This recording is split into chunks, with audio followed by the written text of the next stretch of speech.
I'm doing the best I can with what I have. I'm a second-generation fast food worker, and I've experienced the cycle of poverty firsthand. Growing up, I watched my mother endure long hours of back-breaking labor, doing everything she could to feed me and my sisters. My employer barely pays me enough to pay rent and utilities, let alone the medical expenses with my mother. I worked 41 years in the coal mines. I have black lung, and it's just unfathomable what these poor coal miners have to go through in order to get what they have worked for and deserve. I'm a Vietnam veteran. My only chance of going to college was joining the Army. It was one thing to know that you didn't have water and you couldn't afford your water. It's a whole nother to find out that they shut off your entire community and none of you matter.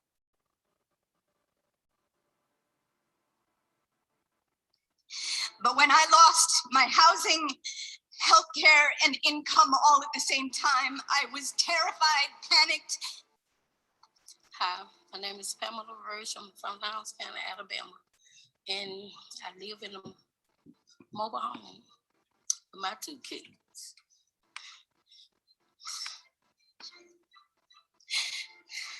And I got raw sewage. I don't have no money on power. And I have to travel back and forth to Birmingham to take my daughter with the CPAP machine. Don't have a car and don't have no way to take her. This is the largest encampment in Aberdeen. There's about 1,000 people in a town of 16,000 who are homeless. In my community, we were all shut off for the day because none of us could afford our water bills. In the past, my family wasn't able to afford electricity in the winter. It was very hard on all of us. It's all. This is sin of the highest order.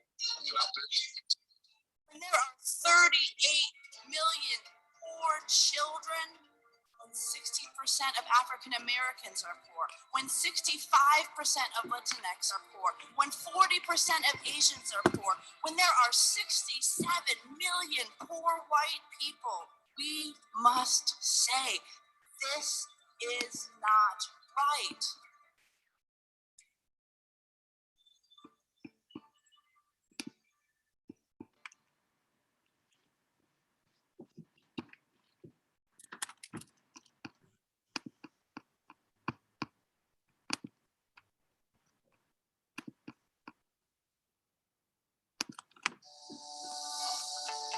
Next, an effort to revive a famous movement of the 1960s. People in our society are seen as disposable. Communities of color are consistently targeted by foreign corporations because our communities are viewed as having less political power. If we don't fight to humanize communities, then we are not fighting against climate change.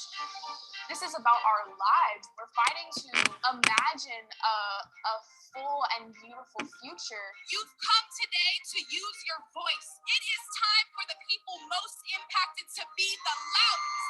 The people on the front lines need to be the ones fighting environmental injustice. Know that your voice matters, and that if you are speaking from the heart about justice, everyone needs to hear that. On September 20th, 2019, Youth vs. Apocalypse organized a huge climate strike in San Francisco. We had over 20,000 people come. It represented diverse, powerful community. That has definitely been a highlight of my life and my activism. My sense of Judaism has always been rooted in social justice, in Tikkun Olam. When I do this work, I feel passionate about continuing the struggle and the fight that my ancestors have been doing for centuries.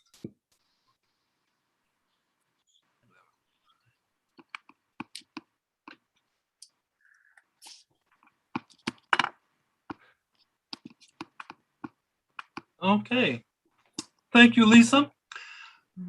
Welcome to the Laney Populist Campaign Teach-In Fall 2021. Building our new normal, demanding government action for a sustainable future for the people and the planet. I am Reverend Dr. Monica Cross. I am a community member, transgender activist, pastor, a Navy vet, and a member of the Poor People's Campaign, a call for a moral revival. Co-chaired by Reverend Dr. William Barber and Reverend Dr. Liz Hill Harris. The Poor People's Campaign is a national movement made up of tens of thousands of people across the country to challenge the evil systems of systemic racism, poverty, the war economy, ecological devastation, and the nation's distorted morality, and to stand in the gap for 140 million poor and low wealth people, about 43% of the people of the United States, in the so-called richest country in the world. The work we do today here at the Teach-In, the panels on climate justice, voting rights, housing, recording in progress, transforming justice and reimagining public safety, and government depends on meeting the people's needs. And most importantly, your participation through listening and asking questions through the chat, which will be shared later, is really critical because we're all involved in this together. I will now introduce my co-MC, Leona, who will give the guidelines. First of all, the land acknowledgement, the guidelines. And once again, welcome to the 2021 Laney Poor People's Campaign Teach-In. Thank you. Thank you, Monica. Thank you. Hi, all. I'm Leona Zarabi. I use she, her pronouns. I am a Laney student and community member. I identify as white because I recognize the benefits that I've received from my skin privilege and growing up with my mom's maiden name of Miller. Before we get deeper, I'd like to announce that this event is being recorded and live streamed. If you aren't comfortable being recorded, you can turn off your video and delete your name from the screen. You can change your name by right-clicking on your photo or clicking on the 3 dots in the upper right corner of your Zoom square. We have a lot of topics, as Monica said. We have housing, climate justice, governance, and public safety. They may seem unrelated at first, but if we do a good job today, it should be clear that they are different manifestations of the same root issues. I am speaking to you from Oakland, California. I want to acknowledge that this is the land of the Ohlone people, the indigenous people to Oakland and much of the Bay Area and Northern California. The Ohlone people have lived on this land for many generations and have survived colonization, violence, and displacement. The Ohlone are still unrecognized by the federal government and have no land base. This means that I am on unceded land. We'd like to honor this land and the people who have stewarded it for generations and still do today. We appreciate your time and appreciate you joining us, and we look forward to getting into these issues today. But we also encourage you to take care of yourself and take breaks when needed. We will have opportunities for questions from the speakers, so we encourage you to put those in the chat. But as a community guideline, we ask that comments in the chat be respectful and made in the spirit of this event, respect and care for all people, equality, and unity. We request that you avoid putting distracting comments in the chat, but we do definitely want you to use the chat and put questions in. The Associated Students of Laney College are also co-sponsoring this event and are a valued partner of the Laney Poor People's Campaign. So I'd like to introduce the Associated Students of Laney College Vice President, Josiah.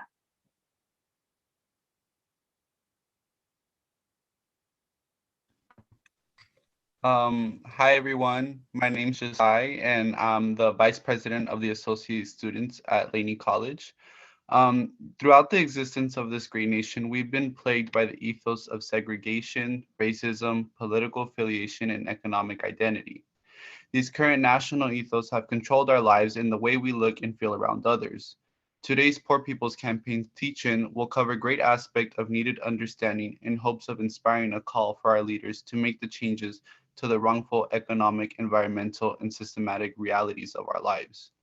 I, as ASLC Vice President, am here to state that ASLC stands firm in supporting the dire need to demand government action for a sustainable future.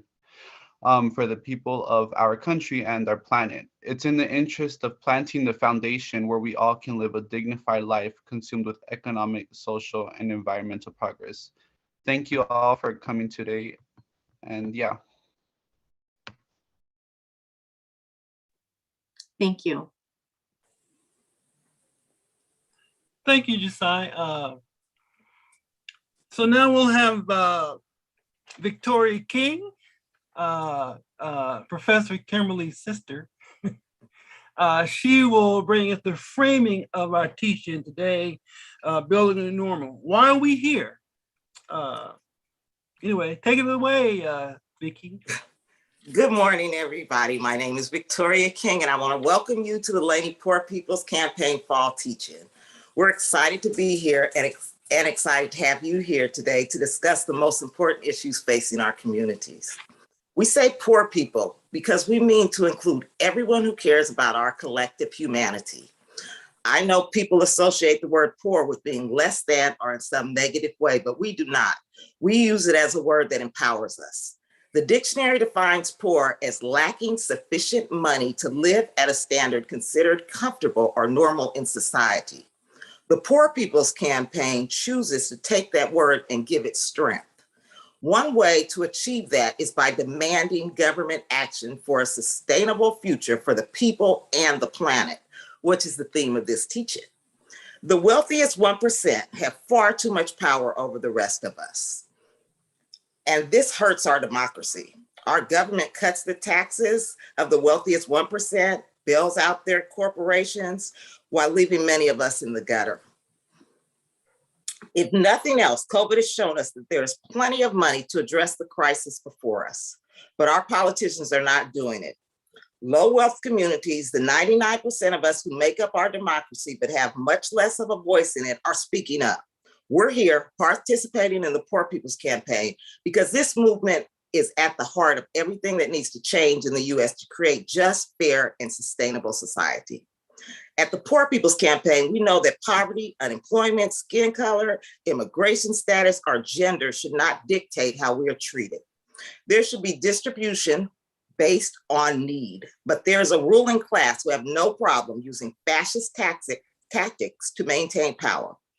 Fascism is more than just white supremacists. It's in our police departments, it's inside ICE and border patrols. Fascism has a huge economic impact by merging large corporations with the government. Leadership in both Republican and Democratic parties are completely committed to protecting private and corporate profits by blocking the unity of the working class. We at the Poor People's Campaign envision a very different society. The Poor People's Campaign argues that we must lift from the bottom. It amplifies the voices of those who are most impacted by economic injustice, those who most need to be heard, those who are most ignored and excluded from politics, those who, in fact, most know what needs to change and how to change it. Lift from the bottom means to support those on the front lines in our economy. The pandemic revealed just how essential the workers are who are actually the most vulnerable. While they delivered groceries so everyone could eat, while they worked in ERs to save COVID patients, while they worked in the warehouse to be sure people could order their necessities online, they were the least protected from the virus, as well as the least protected from employer exploitation, economic instability, least protected from eviction and homelessness. Lift from the bottom means we don't leave anyone behind.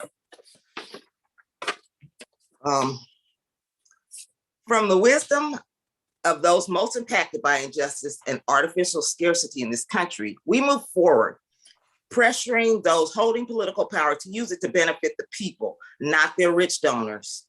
We ask them to protect our planet, people, and economy. We ask them to do this by lifting from the bottom. Our elected officials can make a difference if they work for the people. Look at Oakland. We now have elected officials like Carol Fife, for example, and Nikki Fortunato Boss, who are for the people, who ran grassroots campaigns and won. They answered to no one but us. Look at Laney College and how all of you got rid of the police on your campus and shifted that money to mental health and student services. Oakland City Council took $18.4 million from the police fund and directed that money to mental health and youth programs. It's not everything, but it's a great start. We now have some real power in our city council at Peralta, and as you will hear later on our elected board in the Oakland Unified School District. But just one city can't defeat fascism. It is an emerging political revolution that all marginalized people should be involved in. Reverend Pinckney, who is an activist from Benton Harbor, which is west of Detroit, said it best when he stated, in the absence of government solution, everything is just bandages on the problem. We have to have a united political struggle in order to reconstruct society. We must recognize that the new class created by labor replacing technology is being used to enrich a small group while the rest of us suffer. But that same technology that tears us apart under corporate control also has the power to free the world from backbreaking labor and misery. There is so much abundance in this country. There is no reason anyone should be homeless or hungry. We must invest in people. The Poor People's Campaign is asking for politicians to simply make the just and moral choices to serve and support all people. Based on the value of the campaign, some of our top priorities are homelessness, housing justice, climate justice, and a vision for public safety that protects rather than endangers us. Please know there's a ruling class that no longer needs us. So we must create a complete transformation of society where we unite around our common interests. We know there's strength in numbers, and we are the 99%. So we definitely have the numbers on our side. So we should fight in order to, because all people should have the right to pursue happiness. There are inseparable concerns. Climate disruption destroys lives, homes, and livelihoods. Poor and low wealth communities are most likely to be impacted and least likely to have voting access. And all these issues are made worse by people who have the power to make just and moral policy, but instead choose to allow evictions, disenfranchise voters, and cater to the fossil fuel industry. We have some amazing speakers with us today, and they're going to share what they are accomplishing and what they're up against in these areas. They're going to speak to you about homeless and housing justice. They're going to speak about voting rights and climate justice, and speaking about reimagining public safety. We're talking about demanding government action for a sustainable future for the people and planet. And we are so happy that you are here today as we come together to build our new normal. Thank you. Thank you, Vicki. Thank you so much. Great framing, great framing. So the most important part of the Poor People's Campaign is the impacted individual, the person impacted by these concerns. I remember one time when we were trying to put an event in, not here, in a different place, because we're nice and cool, but there was another place that tried to do the Poor People's Campaign program. And Bishop Barber showed up, and it wasn't the impacted person speaking, and he was not a happy camper. So the Poor People's Campaign is about the impacted person. And with that, I'll introduce Nichelle Waller, who is a formerly unhoused person, a friend of mine. And Nichelle, please share. Thank you. Thank you, Reverend Pastor Monica Cross. Yes, I was impacted by homelessness. And it was very hard because at times I would be cold, hungry, wet, with no place to stay. I did take advantage of shelters. I know we're often told that some homeless people want to be out there, but I didn't want to be out there. And I don't think most people who are homeless do want to be out there. There were even problems in shelters where people had like an inflated sense of power. They would often threaten to deny services to people who were homeless. They would also sometimes call police on people who were homeless. I want people to know that at the time that I became homeless, I also was a college graduate. I had never experienced homelessness prior to a domestic violence incident. And it was a shaming experience as well. It was uncomfortable to have to tell my relatives, my friends, that at that time I couldn't take care of myself. But I want people to know that there can be change. Anyone out there suffering right now from homelessness, it's okay to ask for help. It might not be easy, but please get the help that you need, because homeless people die on the streets. It's a really cruel world out there, and everyone deserves a place at night to lay their heads. I'm grateful to be sharing my story with you, and thank you very much. Thanks, Pastor Monica. Thank you, Michelle. And now I introduce my favorite co-MC, Leona, as we move into the housing panel. Leona will moderate this panel, and I think she's part of the panel. Yes. Go for it, Leona. Thank you. Thank you. So this next group of speakers is our Housing for All panel. We have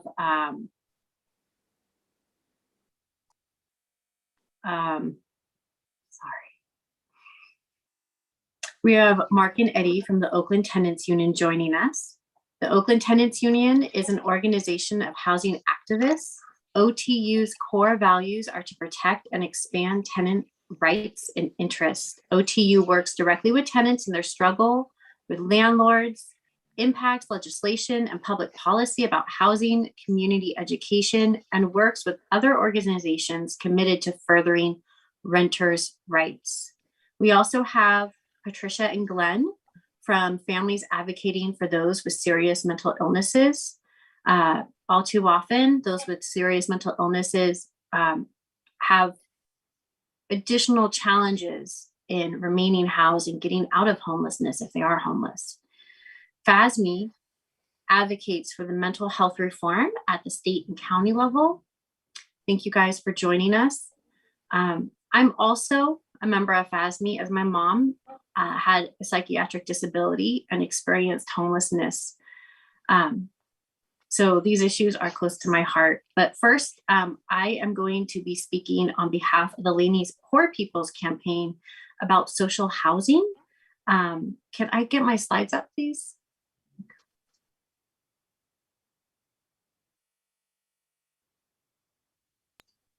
Sorry, one moment. No worries.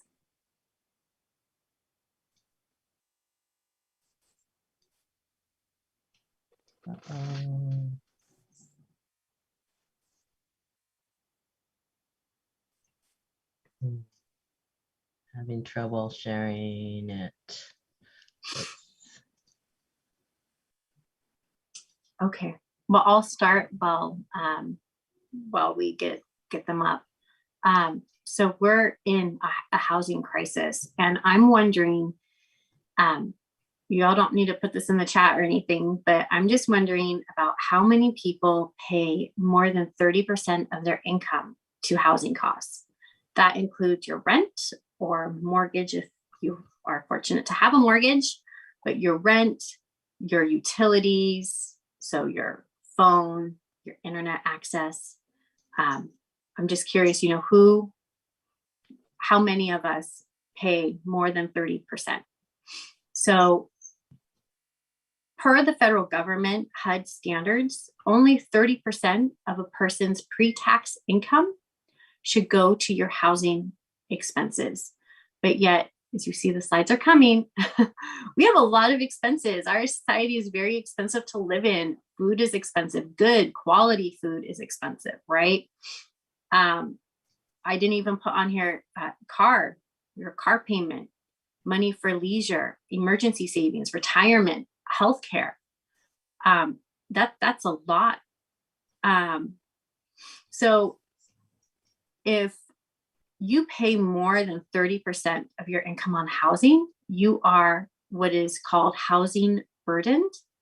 And if you pay more than 50% of your pre-tax income on housing, then you are what is called severely housing burdened. There's also discussions that the 30% might actually be too high, given all those expenses. that maybe it should be less than 30% of your pre-tax income that goes to housing expenses. So hopefully we'll get the slides, but the next slide, it talks about Alameda County's area median income, AMI. And so I want this concept of AMI to kind of stick with us. And there's different AMI or area median incomes based on family size. So depending on the size of your family, there is, you're divided into an income level. So you could be moderate income, low to medium, low income, or extremely low income. And also the chart doesn't even have, doesn't include what an individual on disability receives on an annual basis, which is just under $11,000 a year. So if we can go to the second slide. Thank you. So Alameda County's area median income for a family of 4 is $125,600. Now, the blue box shows for your income level. So if you were low income and you're a family of 4, if you made $109,600, you would be considered low income if you are a family of 4. If you take a third of that monthly income, you should only be paying about $2,740 in rent. Keep in mind that would be for a family of 4. Okay. Can we go to the next slide, please? So I want to ask another question. I'm sure we've heard, oh, affordable housing, right? We're building affordable housing. There's affordable housing movements, and there's that tower is affordable housing, right? What does that mean? So what that means is that the government gives developers a tax credit to build the property, and it's affordable because in order to get this tax credit, the developer commits that the highest rent can be 80% of the AMI. So 80% of the area median income for that area. So remember that basically $125,000 was the AMI for a family of 4. 80% of that divided by 12 months and then multiplied by 30% of that is $2,512. So I don't think that's very affordable. And I don't think we can really find that either in the Bay Area. So next slide, please. I'd like to introduce a new concept, social housing, by what it is not. It is not what Americans typically think of when they hear the word public housing or Section 8. Vienna has a beautiful example of social housing. The link to this video is available in the resource document. So throughout this time, there'll be a resource document that's going into the chat. If you go to that Google Doc, there'll be links for more information, and this video is in there so you can watch it later if you want. Next slide, please.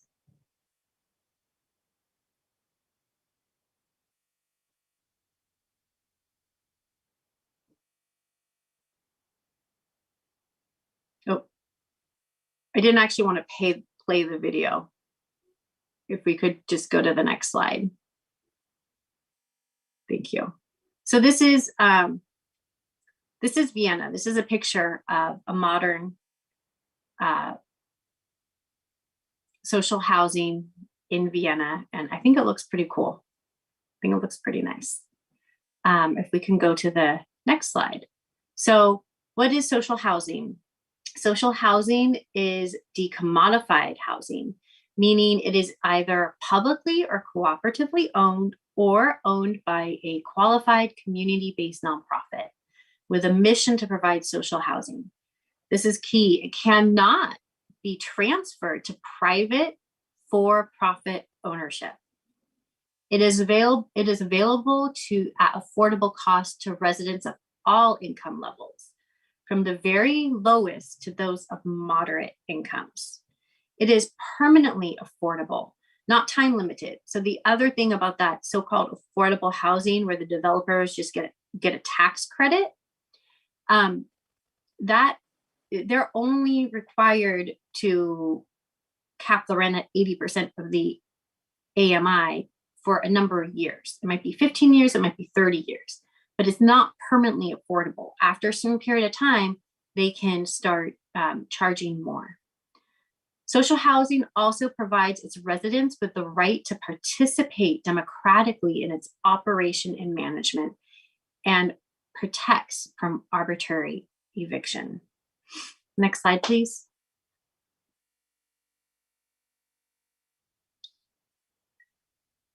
So for an apartment for a family of 4, let's say a 2 or 3 bedroom, this blue box shows what the rent would be under social housing policies based on your income. So if you had a family and your income was $70,000, a nice apartment then would cost about $70,000, right? Very low income in Alameda County. Your rent would be $1,713.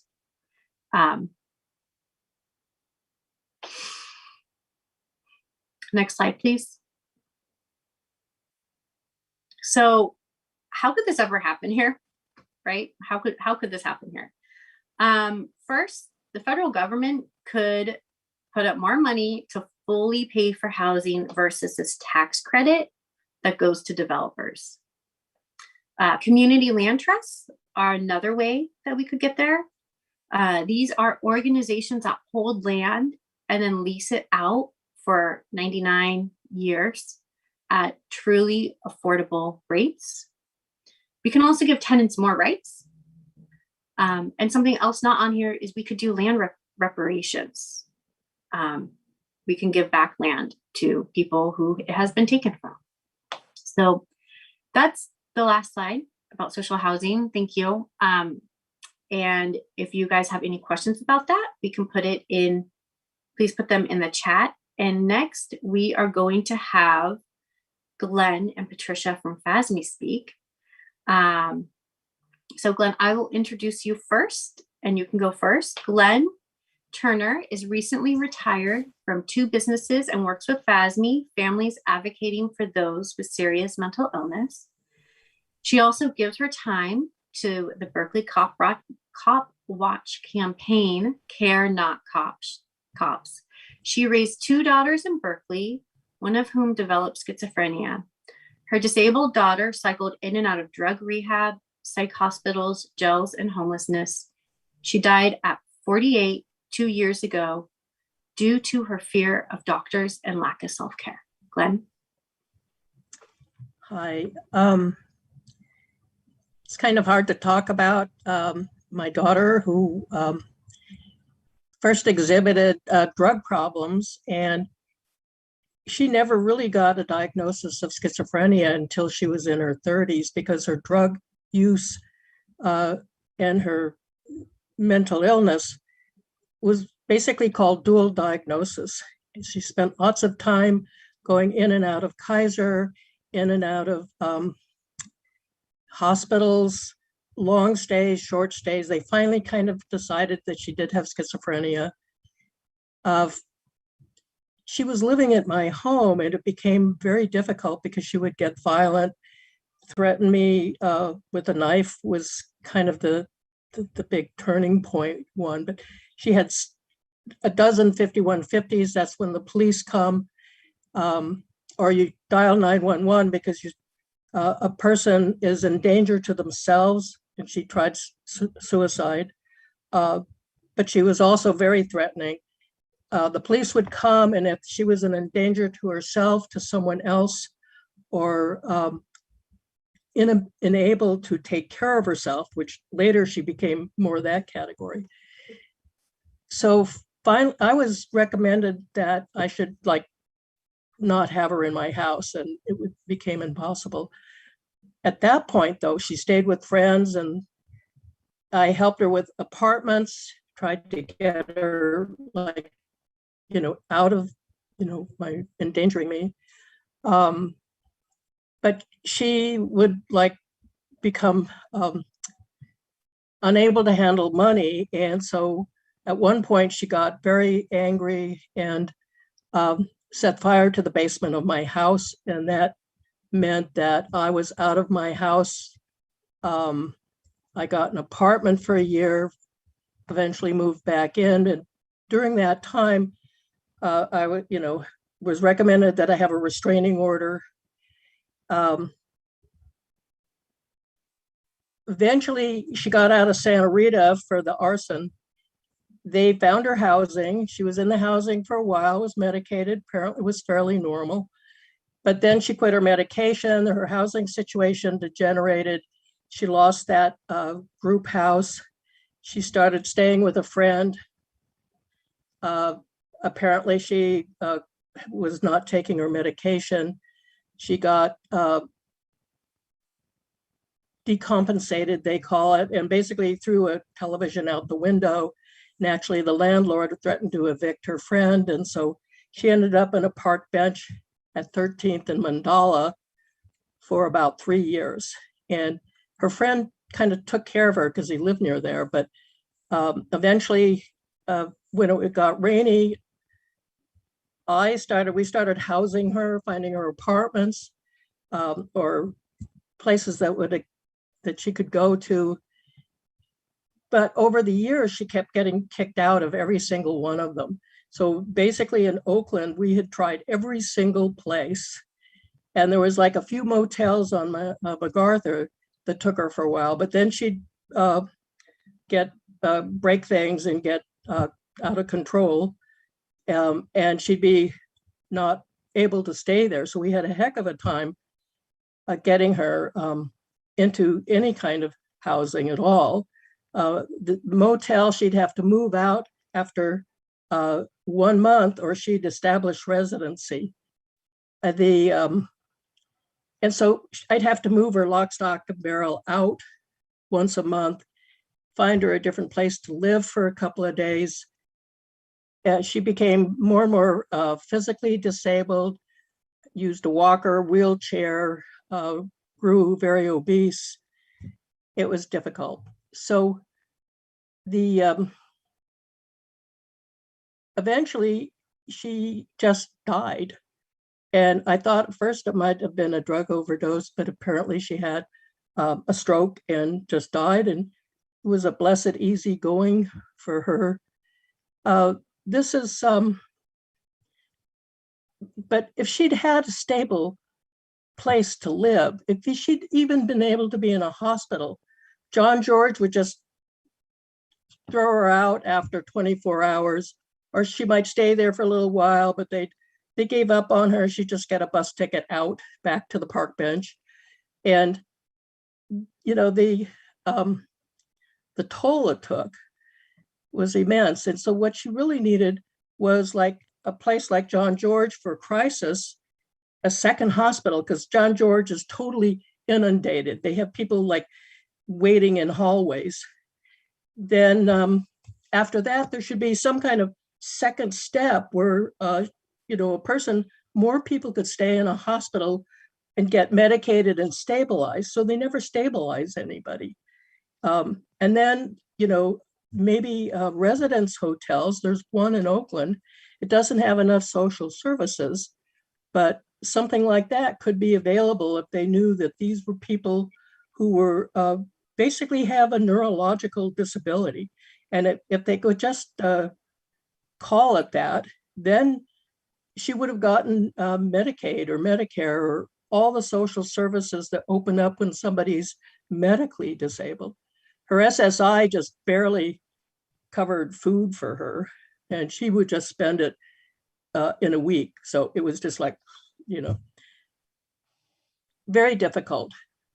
We do need government to step in and provide these hospitals and medical care for those disabled people. So that's my story. And I think social housing and medical care is what we need. Thank you, Glenn. Patricia, is going to speak next. Patricia is also a mother, an activist, an architect, and longtime Berkeley resident. She has struggled to get care for her son since he was diagnosed with a serious mental illness 18 years ago while a student at UC Berkeley. She turned to advocacy to fight for reform to our mental health laws and policies that lead to disastrous failures for so many. She co-founded a group, Voices of Mothers, that spearheaded the successful effort to get assisted outpatient treatment implemented in Alameda County, and has represented the family stakeholder voice on various advisory committees, including the committee that established crisis intervention training for police, the committee to create behavioral health courts, and the Justice Involved Mental Health Committee. She is currently on the steering committee for families advocating for those with serious mental illness, FASME. Thank you, Leona. I'm Patricia, and I'm the mother of a son with a serious mental illness. And when I talk about serious mental illness, I am talking about such disorders as bipolar disorder, schizophrenia. I've learned a lot about how easy it is to fall through the cracks, especially when it comes to public mental health, where all of the cracks are abysses. I've learned that you can't solve homelessness without mental health reform. Without timely treatment and needed interventions, those with serious mental illness deteriorate and lose housing. Estimates of the numbers of the unsheltered population who have serious mental illness are between 25 and 50%. My son is one of them. He was diagnosed with bipolar disorder while a student at Cal, but like many with these disorders, he could not recognize the illness and refused treatment. He went from the dorm to couch surfing with friends, to living in his car, and when he lost his car, to sleeping on sidewalks. He has been living on the streets for over a dozen years, despite actually having housing for most of that time. Living on the streets, people with serious mental illness deteriorate. They develop bad habits, they self-medicate with substances to dull the misery and humiliation. After a while, they normalize the conditions of homelessness. Sometimes they romanticize the lifestyle and come to prefer it. It seems inconceivable that someone would prefer to sleep in the cold on a piece of cardboard and refuse a warm bed. But it does happen. Finding housing for anyone in the Bay Area is difficult. Moving from homelessness back to being housed is even more challenging. For those with untreated mental illness, it's next to impossible. People in psychosis frequently hear voices and may respond loudly to those voices. They may become agitated and roam the halls of congregate settings, yelling and disrupting others. Many have hoarding behaviors that present health and safety risks. Aside from the way that behavior impacts others, mental illness creates internal obstacles that prevent people from accepting and maintaining housing. Those with psychotic disorders are often paranoid. They may think that neighbors are spying on them or plotting to kill them. They may start to have delusions or obsessions that cause them to abandon housing. For those who present such challenges, we must provide a range of housing types appropriate to their individual needs which may change over time. There are those who need 24/7 supportive services, including medication management and help with daily living tasks, as are provided by so-called board and cares. However, there are vanishing few such facilities, and in the county, and many of them, including the ones that are licensed, do little more than warehouse people in often squalid conditions, providing little in the way of care. More quality boarding care should be created, and they must be better regulated. At the other end of the spectrum are those with serious mental illness who can nevertheless handle and need greater levels of autonomy. They can live successfully and rent subsidized housing integrated into the community while accessing off-site services.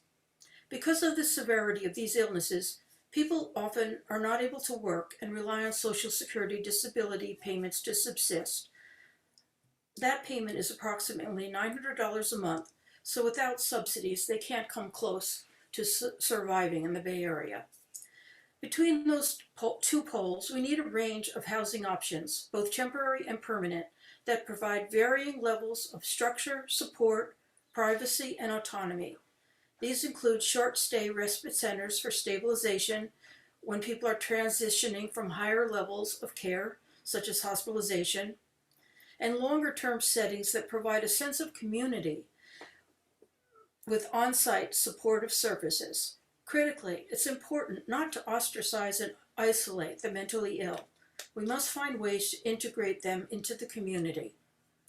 Those with serious mental illness are also disproportionately incarcerated, and this contributes to long-term homelessness. Families are routinely told that to increase the chances of their family members qualifying for treatment, they should kick them out of the family home, place restraining orders, and file criminal charges. 40% of the inmates in Santa Rita have a mental illness diagnosis, with up to 25% diagnosed with a serious mental illness. The Alameda County Board of Supervisors recently approved over $300 million to the sheriff to improve treatment of the mentally ill in Santa Rita Jail. Those resources should be instead spent providing treatment and housing in the community rather than criminalizing mental illness. We must never forget that housing will fail unless it is part of an unbroken continuum of care. We need more hospital beds in better hospitals, and we need more outpatient services. We need to help people even when they don't realize that they need the help. We need the solutions that actually work for the problems they were created to solve. Thank you. Thank you, Patricia.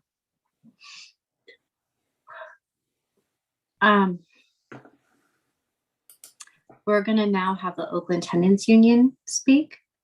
I feel very honored and privileged to introduce them. Eddie Uriarte is an experienced activist who first became involved in progressive issues while a graduate student at Cal State University, Los Angeles in the early 1970s. His first political influences and his first real teachers were Chicano Marxists he came into contact with.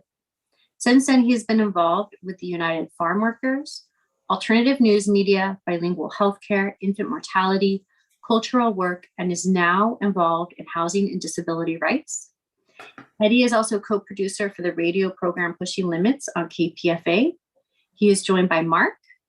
Mark Diaz is a native of the East Bay area and has been involved in OTU for the last 3 years. When he is not donating his time to being the co-chair in counseling with OTU, he has spent the last 16 years in the coffee industry.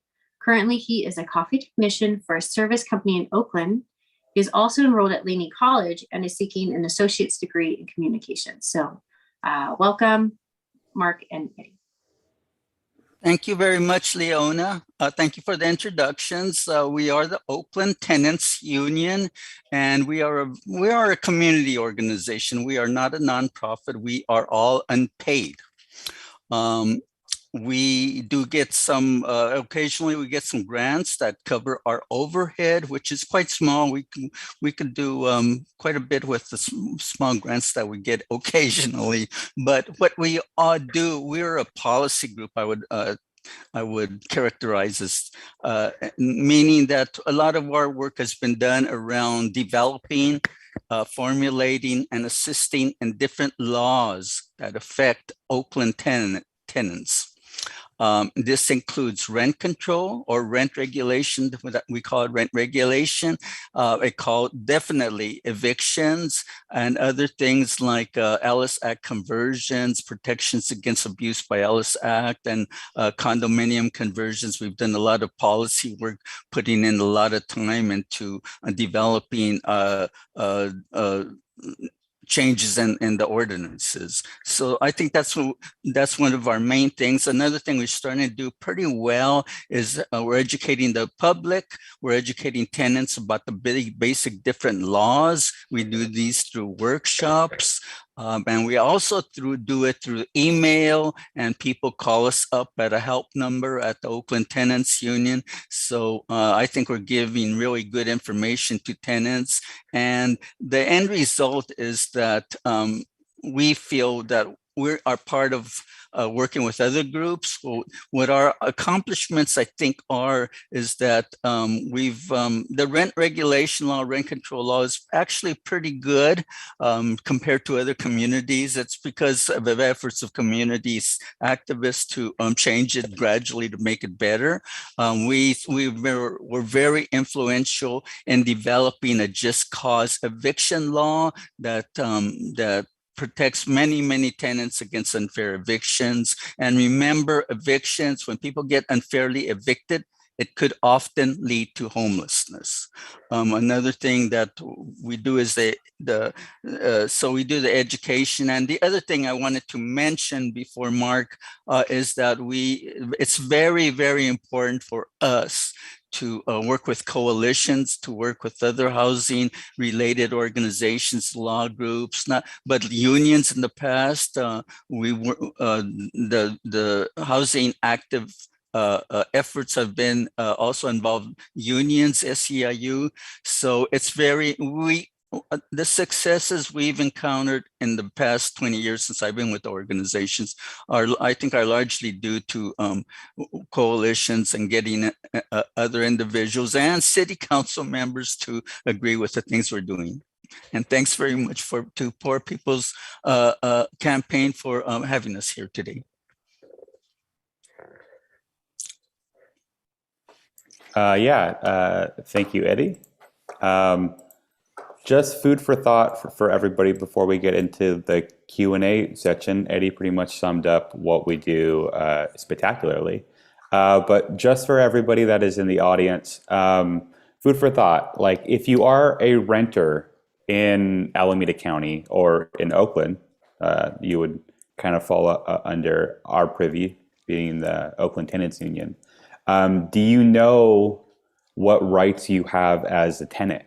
And if you don't know what rights you have, like, do you know where you can go and learn more about it? The other thing to keep in mind as a tenant in Oakland, in order for you to actually put your rights into action, that takes you actually doing it. There isn't anybody that is going to be able to instigate your rights in a matter. How all laws are written it is up to the individual to actually implement their rights. Also, as a reminder to everybody, if you do live in Oakland, Oakland still has a eviction moratorium in place. So currently it is tied to the state of emergency as set forth by the City Council of Oakland. And the only way that the eviction moratorium will go away is once the City Council actually votes to lift the state of emergency. And then, I don't really have anything else to say. Eddie pretty much just stole the show. Thank you, Mark.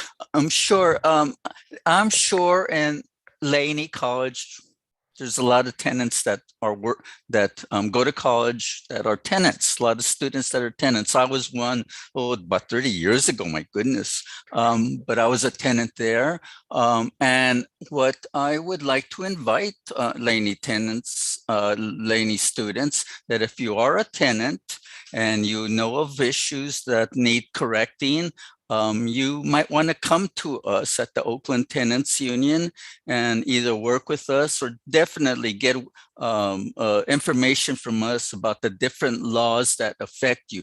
Because we have to emphasize over and over again, the reason a lot of people are getting cheated or getting abused by their landlords is because they do not know the laws. So it's important for people to come to us. We give the information over the telephone, what we're doing. Mark and I and another member it was not a couple of other members a couple of nights ago. We met with some residents at some Pleasant Valley area apartments, and we told them, what the laws are. And we just really like to do that. That's really, really effective because we like to see tenants in their building form their own tenant associations. They don't even have to be part of the tenants union, but we are a really good resource for them. So if there's any tenants at Laney that want to get involved or just want to know about us, we are the Oakland Tenants Union. We have a website, and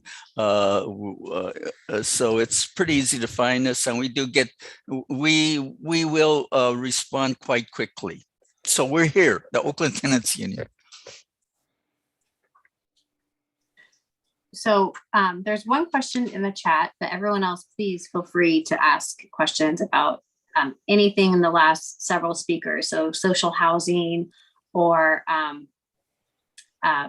housing related to mental illness and homelessness and that intersection, or just homelessness, or where to get resources. The one question in the chat right now is if there are plans on the horizon for developing community housing for individuals with mental health concerns. And I will answer that briefly. Governor Newsom did last week release a bunch of money in the budget to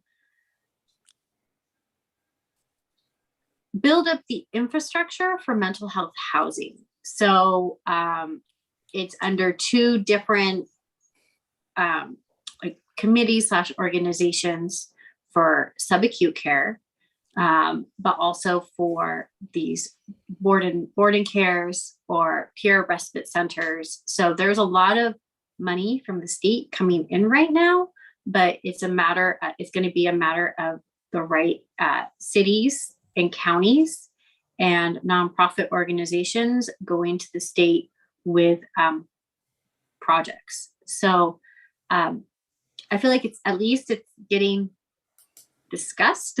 I don't know of any particular, projects, but I'd like to respond to that. I went to the meeting about it. It was long and full of, bureaucrat talk, but it does look hopeful. Actually, quite several of us from FASME were there, and it looks promising. So this is just news breaking this last week. So nothing has been developed yet. Hopefully, that's a lot of money that could be used, and there's actual like shreds of hope that it could be. Yeah, definitely. I think it's gonna require a lot of community oversight because it all is in the details. How the types of housing and whether they really deal with the particular challenges of people with serious mental illness, and that it doesn't. Sometimes we've seen proposals that widen the net so much that it just goes to the general population and is not really helping the people that are most vulnerable. Mm-hmm. There's another question in the chat, and there's a couple of a national grassroots organization that advocates for those with mental illness. I know there's NAMI. I don't know if they're really grassroots though. And then, yes.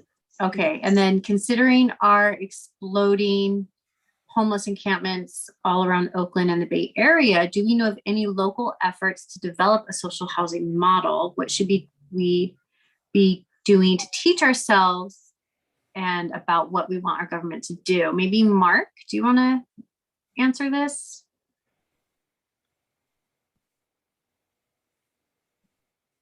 I'm sorry, can you repeat the question? My internet was a little. Yep, that's okay. As Zoom does. Well, and I'm going to read a couple questions actually. So, because I think they're related. So one is what happened to the tiny house project? And then the other one is considering our exploding homeless encampments all around Oakland and the Bay Area, do we know of any local efforts to develop a social housing model? What should we be doing to teach ourselves about what we want our government to do. And then another one is, are undocumented people protected under the eviction moratorium?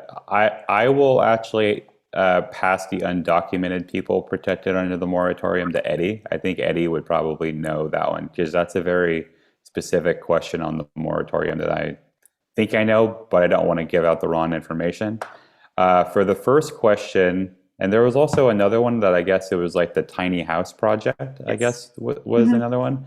The tiny house project, I am not sure of. I'm aware of the tiny house project, but the Oakland Tenants Union, as an organization, what our primary purpose is to help tenants before they actually become homeless. That's what our ultimate goal is, to do that. What kind of happens after people have already lost their housing? We don't have the resources or the expertise to actually help people like in those situations. I'm not sure what the city is doing in terms of social housing. As you kind of stated, Leona, social housing in America is a very aspirational thing. It's a very aspirational concept. It's a fabulous concept, but it is something that will take an entire movement of people to make their city officials and city governments push towards that. And currently there isn't really anything that is being pushed forward within the guise of social housing, like when it's actually called social housing, that I know of. Yeah, this is Eddie. And right now, I would say social housing is a concept that is very foreign to the city council, perhaps the mayor's office, and also the staff of the housing agency in Oakland. So this means that it's a great avenue for people who know what social housing is, could articulate it, is to perhaps start to make plans to go to hit up the city bureaucracy in the different levels about what social housing is and its benefits. And I'm glad that when you did the presentation about social housing, you said it was not affordable housing. It's not necessarily the same thing, because myself and other people that are probably in this teach-in are very, very low income, and we are not eligible for so-called affordable housing. But I think that's here in Oakland and other communities, and I think that is a great opportunity for you folks to plan as to start. Perhaps right now it's the best time to start hitting up the city council as to what you're trying to do and to introduce this concept and explain it. The other thing about we do not have a position on the small houses, as Mark indicated, but we do see the benefit of something called the TOPA program, which would mean that owners, tenants right now could either as individuals or as a group could buy their own place that they're living in.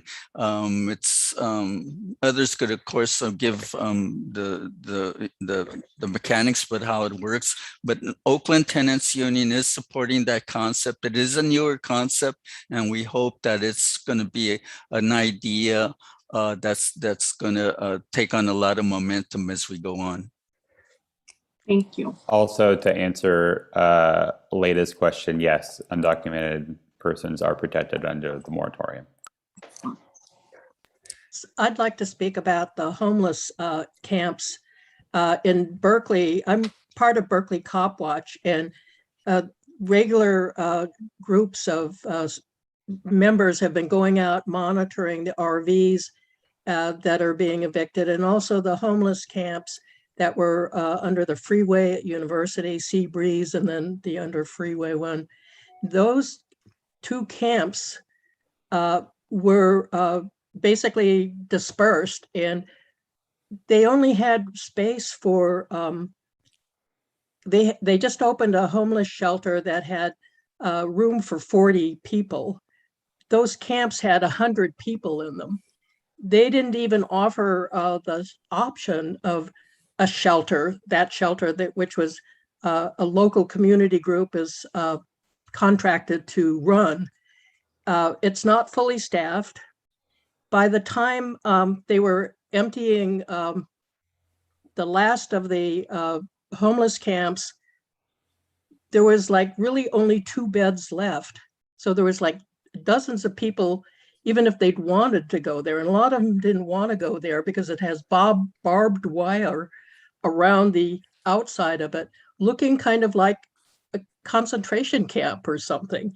And some people just can't handle that. Then also the RV village at 8th and Harrison is currently being evicted. In fact, tomorrow morning there's an action there. The Berkeley Cop Watch will be there early at dawn and trying to help the RVs there. There's room for 40 RVs, but there's a lot of the people living in cars and tents and vehicles that don't run, that are kind of junkers that they've been living in. And some of them have been living in this camp for like 3-4 years or longer. They're being evicted. They're the dead vehicles are being dragged away. This is somebody's house, but they're being towed away. A lot of the RVs don't work, so they're beginning to tow them. A few of them will go to that center, but a lot of them are just driving around to other places if they can drive their vehicle. So instead of making a place for people, they're just sort of spreading them around the city of Berkeley. I think it's absolutely horrible. Horrible. So it's horrible. Thank you. It really is horrible. It's obviously it's a huge issue, and people are not being treated with dignity and basic human rights. I did want to, Jinsu, I hopefully I pronounced that correctly, did have a question in the chat. On a similar note to that most recent question, I was really motivated by Victoria's speech about how it is so important for us to unite as a 99% and to take up our power in numbers so that we can fight against fascism. I also had a question about how can I start getting involved. I know that attending this meeting is just the first step, and I wanted to know how we can find out more information about future meetings and other similar groups or events in the East Bay. And obviously, I mean, hearing the number of injustices that are going on so many levels, we need everyone to really participate. We really do need everyone. So in the chat, there should be a form, a Google form. So there's a Google Doc, which is a resource doc, but then there's also a Google form, which you can go in there and you can fill it out and put your interest in what you're interested in and how to get involved. There was also 2 other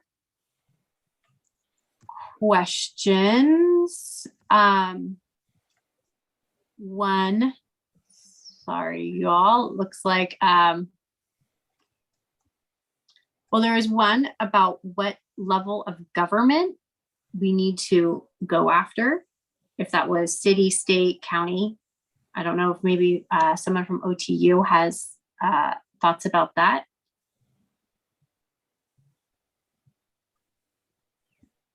Sorry, Mark, please.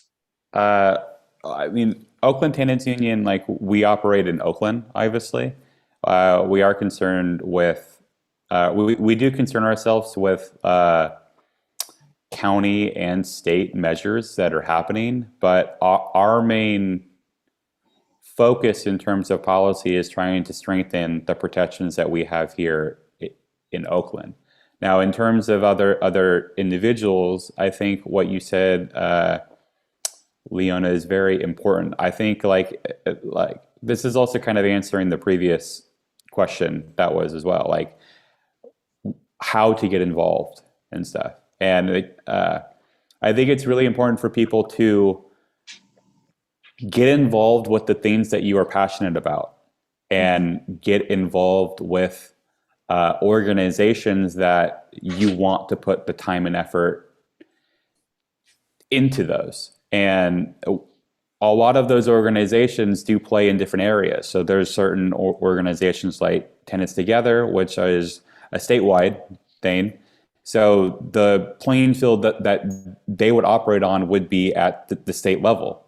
I mean, if you're going to get involved with a local organization like ours, we mainly operate on the local level. So like we would be concerned with city council and the mayor's office. And I think Eddie also has something to say about that. Yeah, let me generally speaking, tenant laws are the function of two different kinds of laws.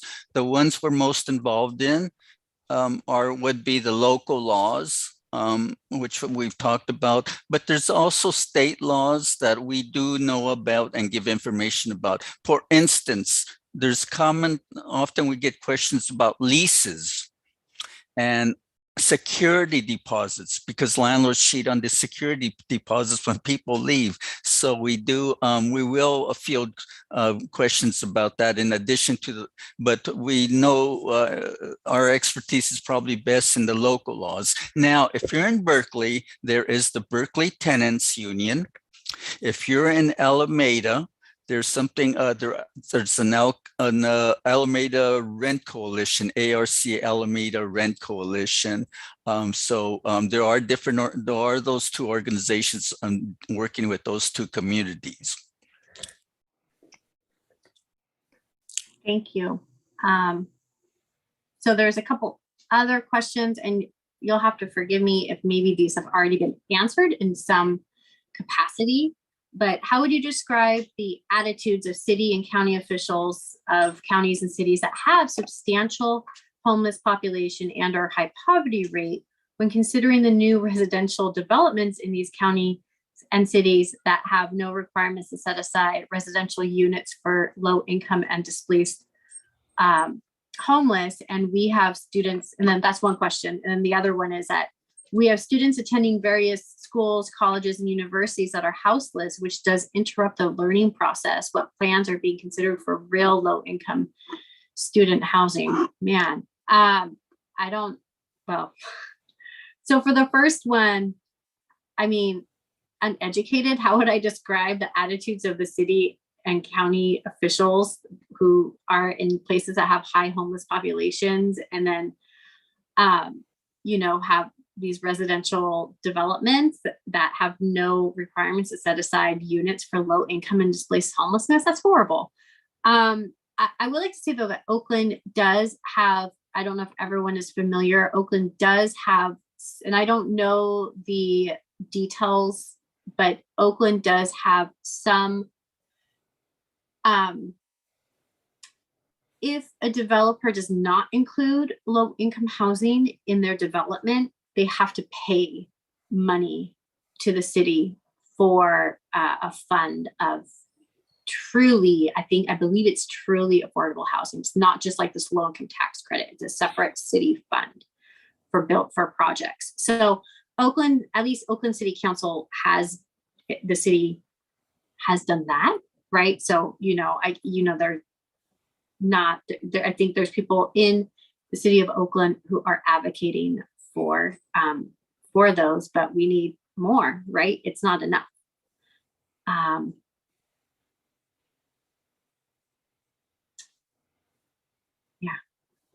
I'm not sure how we have a couple more minutes. It's called an impact fee. Thank you, Mark. It's an impact fee. Yeah.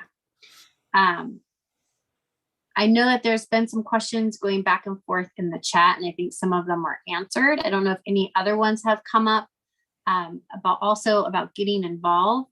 The Laney Poor People's Campaign meets on a regular basis throughout the semester. So if you want to come and just have political discussion and kind of figure out what areas interest you, you're more than welcome to join us. Just please fill out the interest form in the chat. And I think we still have a couple more minutes if there's any other questions.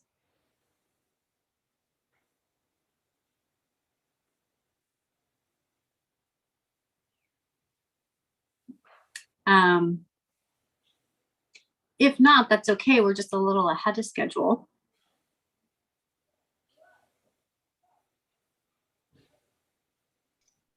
If there's no other questions, then we can go on to the next thing. I don't know if there's other questions or not.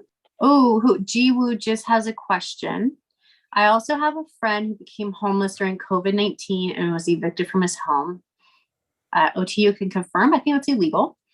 He has been living in his car sometimes, on friends' couches sometimes, and he also has trouble finding places to use the bathroom or shower because so many places are closed due to COVID-19. I want to recommend the OTU resources to him because he struggled so much with his landlord before he was evicted. Thank you, Eddie and Mark, for the invitation to come to OTU for more information about tenant rights. Yeah, and thank you for the question. What I'm going to have Eddie answer that, but before, I will put a link to some resources that OTU has, which will include like our email address and our phone number as well. Yeah, thanks for doing that, Mark. The thing to keep in mind, the moratorium in Oakland is still on, and most units that were built before 1995 fall under it in the Oakland law. And that means that you're not going to get evicted unless you're a threat to others, even though you haven't paid any kind of rent, a threat to others, and perhaps Alice Act. Look, people are not going to get evicted. That's why it's so important still. They still have protections of the moratorium on evictions to get the word out whatever way we can that there's still protections. The other thing though about people wanting to get involved, and I will do this myself. I sometimes do this. If people want to know about the Oakland Tenants Union, I myself or perhaps somebody else from the Tenants Union will take half an hour to individually have a meeting with them.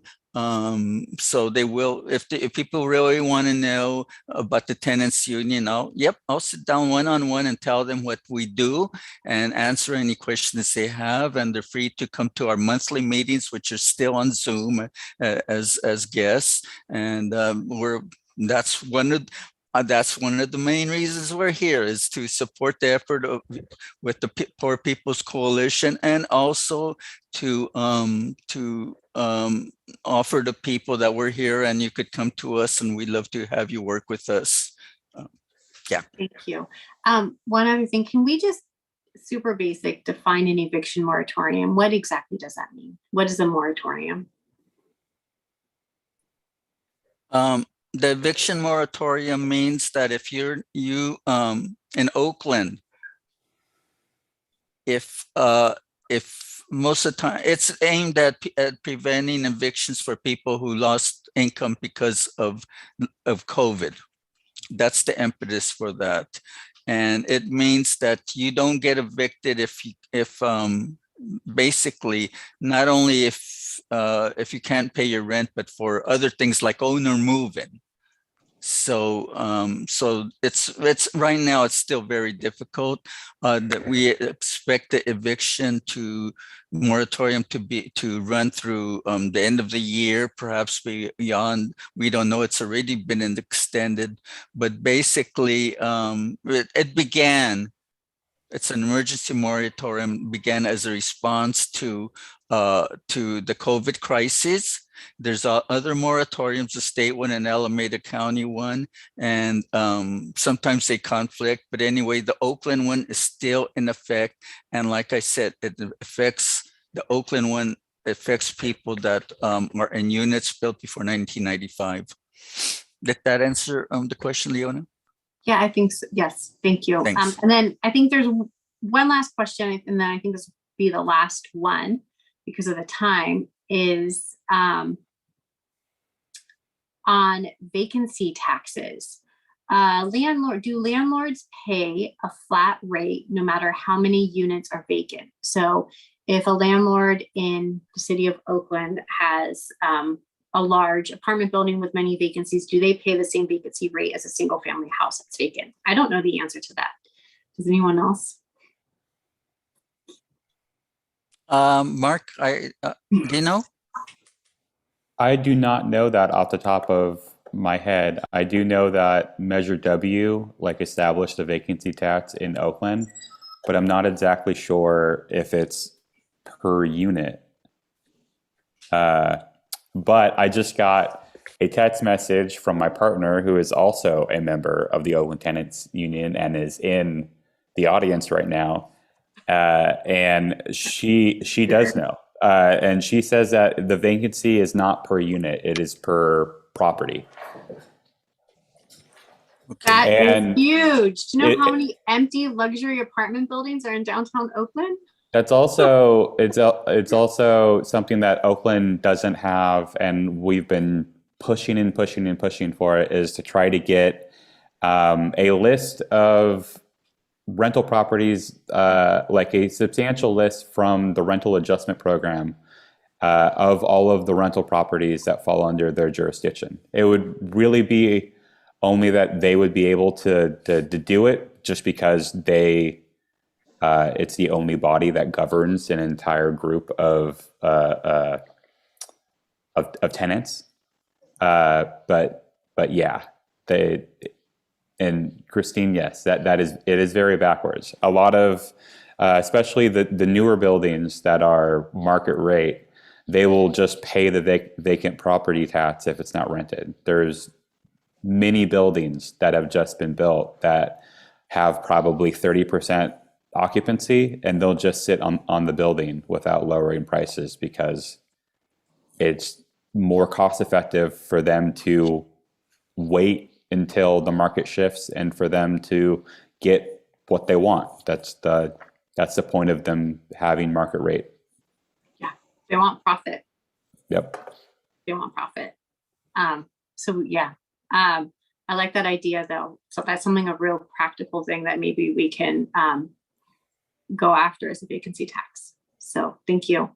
I think that we are wrapping up this section of the teach-in. Thank you all. Thank you, Eddie, Patricia, Glenn, Mark, other people who have thrown in answers. Really appreciate it. I am gonna hand the Zoom mic back to Reverend Monica. And if I see there's another question in the chat, so we can just continue answering those in the chat. Thank you.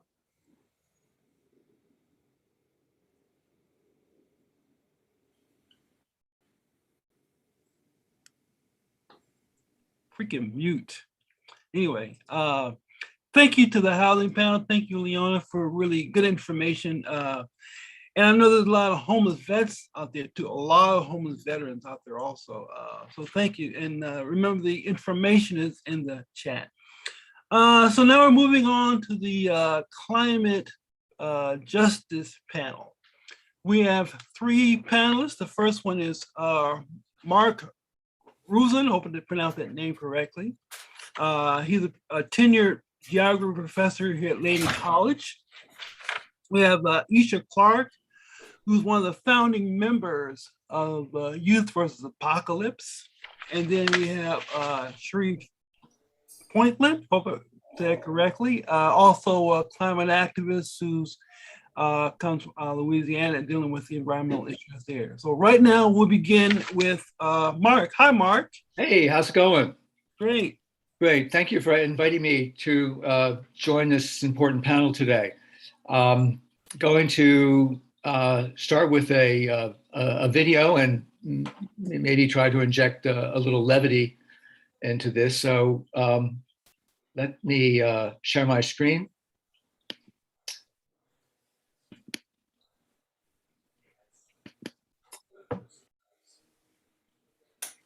We all know what California has been going through this past fall, this year, in terms of what the climate is throwing at us, affecting everyone in a different way. But this is our future that we have to begin to anticipate and plan for. So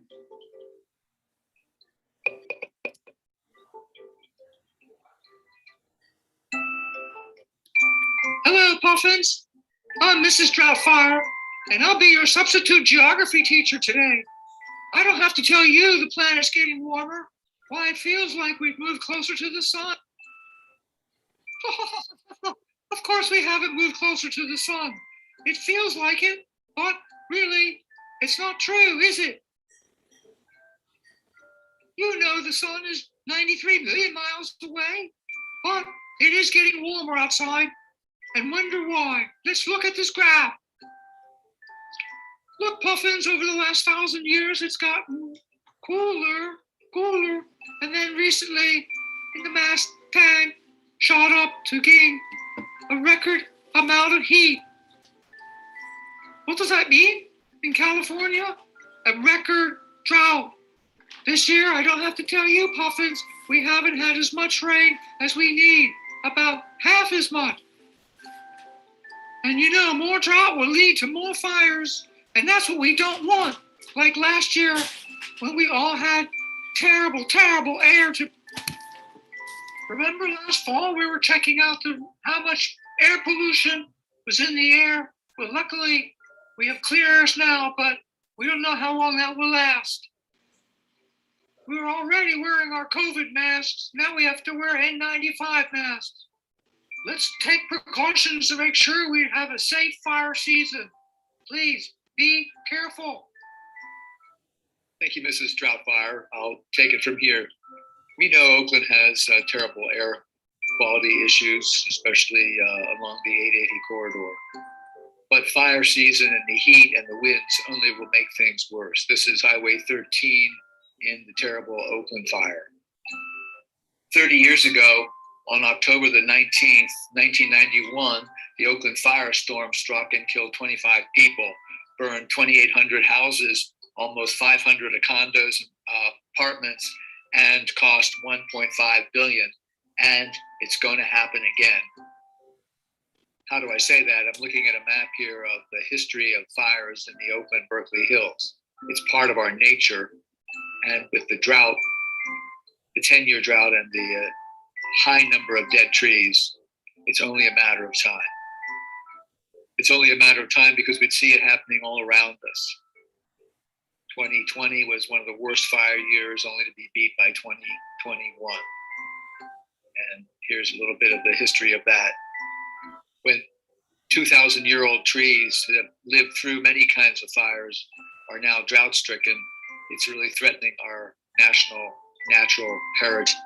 Most remarkably is the General Sherman tree wrapped up in foil to keep it from being burned. Ironically, it was General Sherman himself who burned down Atlanta. Last month, this was the current status, the Dixie Fire, which became the largest California fire, and the Caldor Fire, which was knocking on the South Tahoe door. So this is our future. What are we going to do about it? That's the question. Last week, September 23rd, Governor Gavin Newsom signed 2 bills that are $15 billion climate package with a 3-year, $3.7 billion climate resiliency budget. This state policy will help save lives and improve health in the inner city areas which suffer the worst air pollution, including increased vulnerability to COVID and sea level rise in low-lying areas. Some 20,000 people will need to be relocated. Currently moving through Congress is a bill to build back better with climate resiliency, but there are strong headwinds. The US government gives tax incentives to the oil and gas industry to the tune of $11 billion over a 5-year period. What can we do about it? The people's voice needs to be heard in Washington. One way to get involved is with the Citizen Climate Lobby. In fact, if you join, we'll be able to talk to Barbara Lee next month in November at a group meeting on Zoom. So you can contact these folks here or myself for more information. Thank you very much for getting involved and being active. It takes everyone.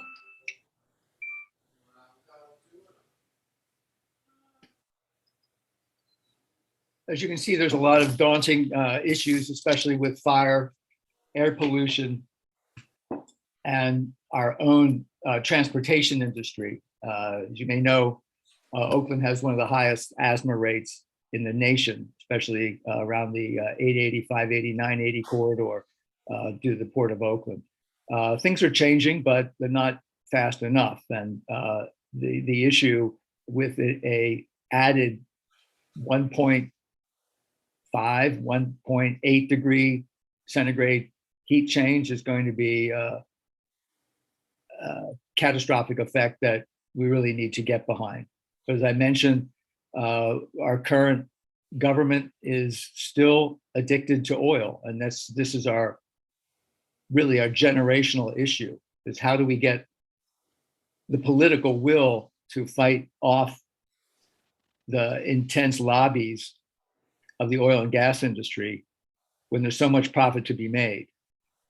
And lately, there's even a more kind of a nefarious situation developing, and that is who is the companies that will be sequestering or taking carbon out of the atmosphere. It's largely the oil and gas industry.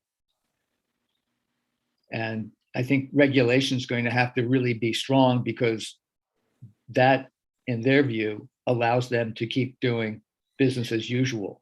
As long as they're providing the solution of pulling carbon dioxide out of the atmosphere, there's a sense that they feel that they can continue to add carbon dioxide at the current levels, because they are so-called producing the antidote to this poison. These are the challenges, and what small actions we can take individually. I'm sure everyone has thought about this, other alternative transportation modalities, changing one's diet to eliminate as much red meat or even all meat as possible, eating as close to the bottom of the food chain as feasible, and getting involved, talking about climate change as we are here, educating the youth and inspiring people to action.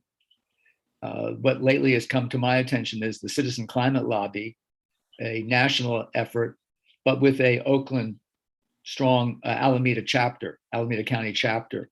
And I'm putting into the chat if you want to get involved with that. They are going to, as I mentioned, in November, have a Zoom call with Barbara Lee.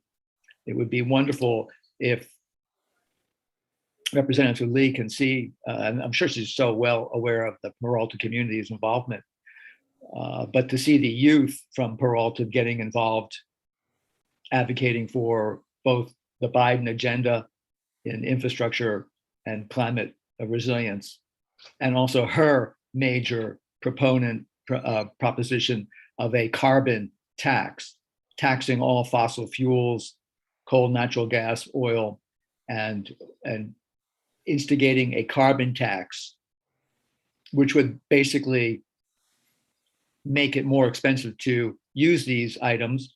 That would inherently reduce the demand for them, but the tax money could then flow back into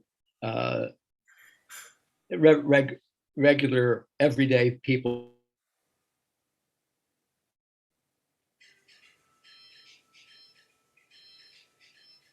And the climate lobby has the details on how that would be feasible. So I see my time is about up. I'm not sure how questions are being taken. Yeah, we'll quit at the end of the panel. All right, thank you very much. So to pass this back on to Kimberly. Thank you very much. Thank you, Mark. Next, we have Aisha Clark. Hope I pronounced the name correctly.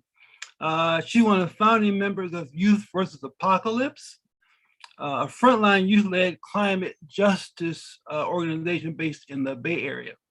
Exposed to social justice issues early in life through their family and their community in Oakland, Aisha got their start in powerful community action at the age of 14, when they and other founding YVA activists protested the development of a coastal coal terminal in West Oakland. They rose to national and global prominence in early 2019 when a video of them challenging Senator Dianne Feinstein to support the Green New Deal went viral. That same year, Aisha was involved in organizing one of the largest climate strikes in the US with Youth versus Apocalypse. Aisha work is focused on building a movement for collective liberation that follows the leadership of frontline communities and work to dismantle the systems of oppression responsible for creating climate and societal breakdown so we can live in a world where all can thrive. And those of us who have asthma can breathe again. Aisha, please welcome. I hope I pronounced your name correctly. If I didn't. Thank you, Monica. It's actually Aisha, but Aisha, close. Hey, everyone. It's so great to be here. My name is Aisha Clark. Again, I use they, them pronouns. I'm born, raised, and educated in Oakland, California. And in high school, I actually took a bunch of classes at Laney. So I spent much of my high school years there, and it's a place that's very close to my heart. And now I'm in DC at Howard University, which is really dope. So yeah, it's really nice even through Zoom to be connected to home. So where do I start? I, like Monica said, I got started pretty early, 14. I'm now 18. And, growing up in Oakland, you are exposed to social justice at such a young age, even if you don't recognize that that's what it is. We live in conditions that are inherently political, and we have such a rich political history, being one of the hubs of the anti-war movement in the 60s and 70s, and being the place where the Black Panther Party, one of the greatest political organizations in history, was founded. And just like all of this is who we are. And so it was very much a part of me and, my family too. And even though that was true, I never really felt connected to anything that was environment or climate related, because it was always presented to me as something that was frankly very white and that you had to have a lot of privilege to care about over other things. My mind at the time was like, the killing of the murder of Michael Brown had just happened. And, I was learning about Oscar Grant and just all of these Black people who are being murdered by the police. And to think about going to fight for the rainforest, I was like, that don't make no sense, just to be 100% honest. But when I was a freshman in high school, I was invited to an action targeting Phil Tagami, who is a very prominent developer in Oakland, and who was at that time and still is now trying to build a coal terminal through the Port of Oakland in West Oakland.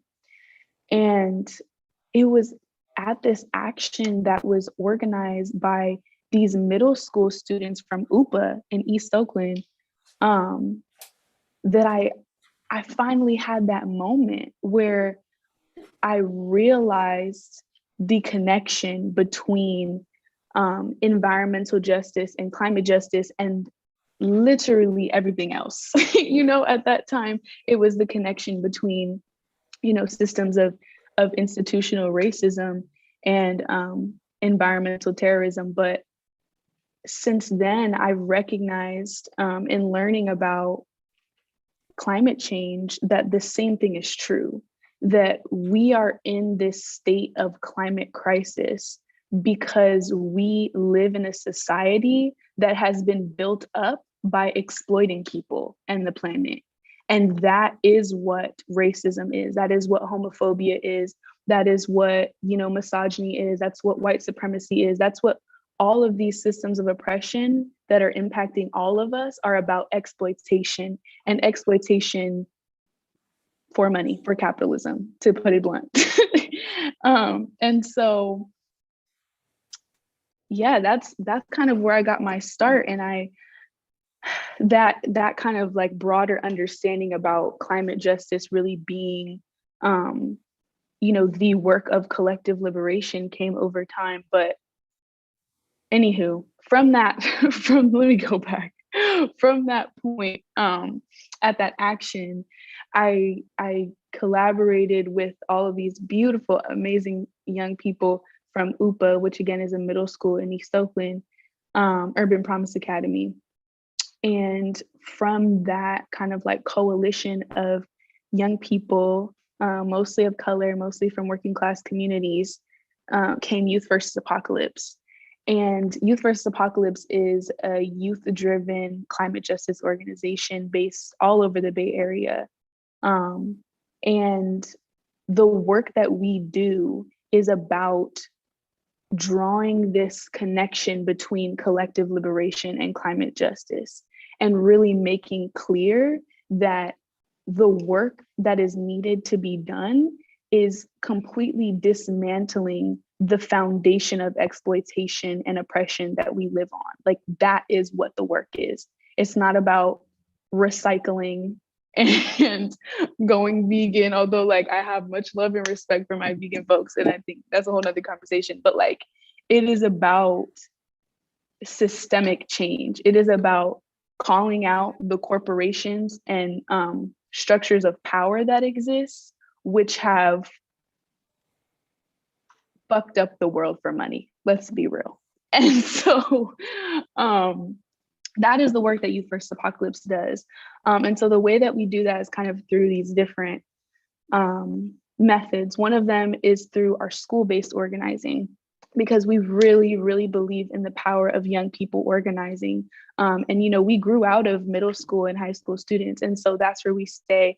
And so right now we're working on, re-engaging our school-based programs, because during COVID, that kind of got derailed a little bit. But, it's important to us that that's the other thing I forgot to say. I can't believe it. But in doing this work for collective liberation, we need to be following the leadership of those who are on the front lines of that oppression, because it is us who understand intimately the way that those things work, and how they impact our communities, and what is needed to live in a society that is based on, regeneration and love, and like the opposite of what we have right now. And it is our communities that hold that wisdom. And so that's what YVA is about. And so the reason why we do these school-based programs is because often the people who consider themselves to be climate activists, or people who seek out climate activism, do not look like me, or frankly, many of the people in this car that go to Laney, or the frontline people who need to be leading. And it's not because we don't care about it. It's not because we're not an effective voice. It's not because of any of that. It's because of intentional miseducation and separation from what is happening. Because if all of our people understood what was going on, it wouldn't be happening anymore. You understand what I'm saying? So we go into schools to talk about, like, I don't even want to say like educate people about it, because it's really not what it is. Like, when we go into schools and we talk about, the coal terminal, we talk about the AB&I foundry, we talk about, the airport and all of the sources of pollution in our communities, the people in those communities understand it. It's just that they don't have the language to say, this is environmental injustice, this is environmental racism, this is like, connected to these broader things. So it's really about like starting the conversation in those schools, and bringing those young people into the movement. And then the other way that we do our work is through campaigns. So we have a bunch of campaigns, including our CalSTRS campaign, which is working on targeting CalSTRS, which is the Teachers Pension Fund in California. And I believe is the third largest pension in the United States. And they have over $7 billion invested in the fossil fuel industry. And so we have a campaign right now that's actually presenting a bill to the state legislature, trying to get them to divest, and have been doing a lot of great work on that for a long time. We have a campaign called California Youth versus Big Oil, which has really been targeting Governor Newsom and trying to get him to stick to his campaign promises of, fighting for environmental justice and stopping oil drilling in California. We have the No Coal in Oakland campaign. We have a bunch of those. And if you go to our website, youthversusapocalypse.org, you can find those campaigns.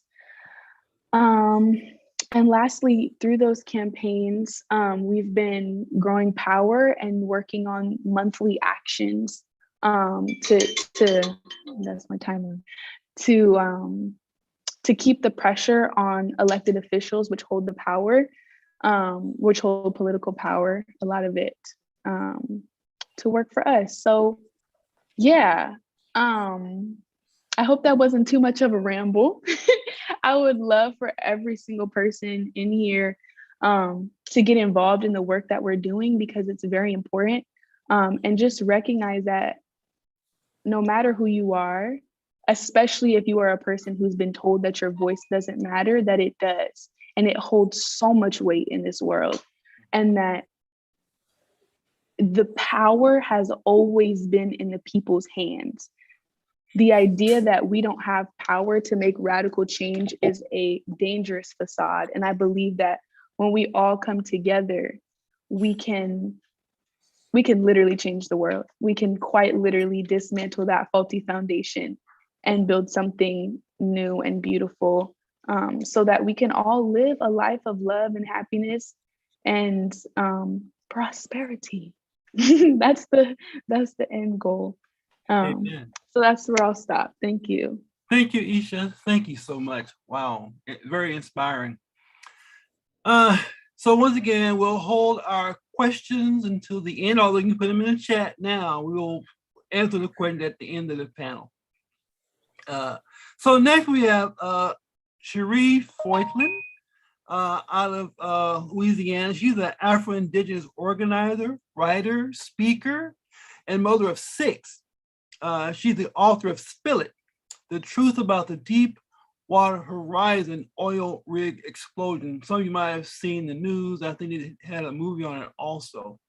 And she regularly contributes to Bridge the Gulf Project, as well as in other written platforms. In the spring of 2011, now get this, in the spring of 2011, she walked to Washington, D.C. to New Orleans. She walked 1,243 miles to educate and call for action regarding the BP deepwater drilling disaster. More recently, she funded the Water is Life camp, helping to lead a direct action campaign to stop the Bayou Bridge pipeline. She's also the executive director of Louisiana RISE, an organization dedicated to a just transition for local South Louisiana communities.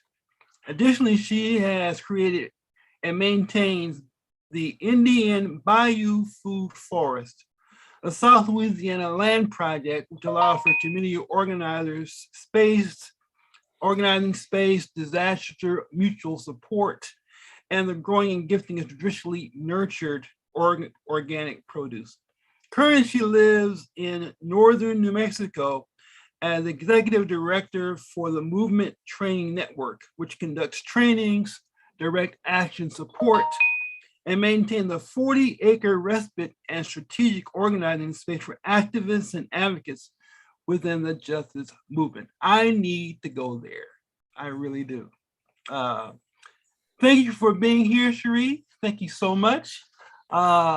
Please, you can speak like I said after Sharif, then we'll go into questions. Hi, how's it going? Wow, I'm so honored to be here with these amazing speakers and with this vision that people have. Yeah, climate justice. I've been working in that for a little bit over a decade now. And first, let me introduce myself. My name is Sharif Whiteland. I'm an Afro-Indigenous woman, Dene. I live in New Mexico now, but mostly because the place where I lived flooded several times in a row. And also because of the work that I do, there was a lot of intimidation that happened because that's a really oil-soaked place, Louisiana. So yeah, I just wanted to talk a little bit about where I come from. We lose about in Louisiana, we lose about a football field of land every 45 minutes, if you can believe, if you can wrap your head around it. And our property was closer to I-10, had just gotten to the point where we were flooding pretty regularly. Now, when we first moved there, they said, do not get flood insurance. It's not necessary. But within 3 years, we were getting major floods in the area. And then it flooded our house. And when it did, we didn't have enough money to go anywhere. And there's not really any place to go when you're in a situation like that because everyone's flooded. And so, yeah, we stayed in the house. We had, we did the best we could. A lot of our furniture was ruined and we had mold situations that we had to get rid of on the fly while we were there. Everybody got very sick because the first thing that happened was the water came up through the sewers. And so everybody was sick for a while. So we have to look at how climate impacts people more than just in a financial way, like in our health and in the way that we are in our communities or in our environment. A lot of times I hear people talk about environmental justice, which is a very, very good thing, very clear understanding of the fact that in Black and brown populations, there's more chances that there's going to be industrialization, right? So so for instance, in a place that we called Cancer Alley in Louisiana, it has hundreds of chemical plants, hundreds of petrochemical plants and refineries. And so we find that in these low income, Black and brown areas, right? Well, the same thing happens with climate justice. So a lot of folks live where I live in Louisiana. A lot of folks live like on the shoreline or in the coastline. Well, usually because of what happened during the long walks and the Trail of Tears time and things like that, the Homa and the Choctaw were moved, pushed further down. So now they're at the very bottom of the boot of Louisiana, the very bottom.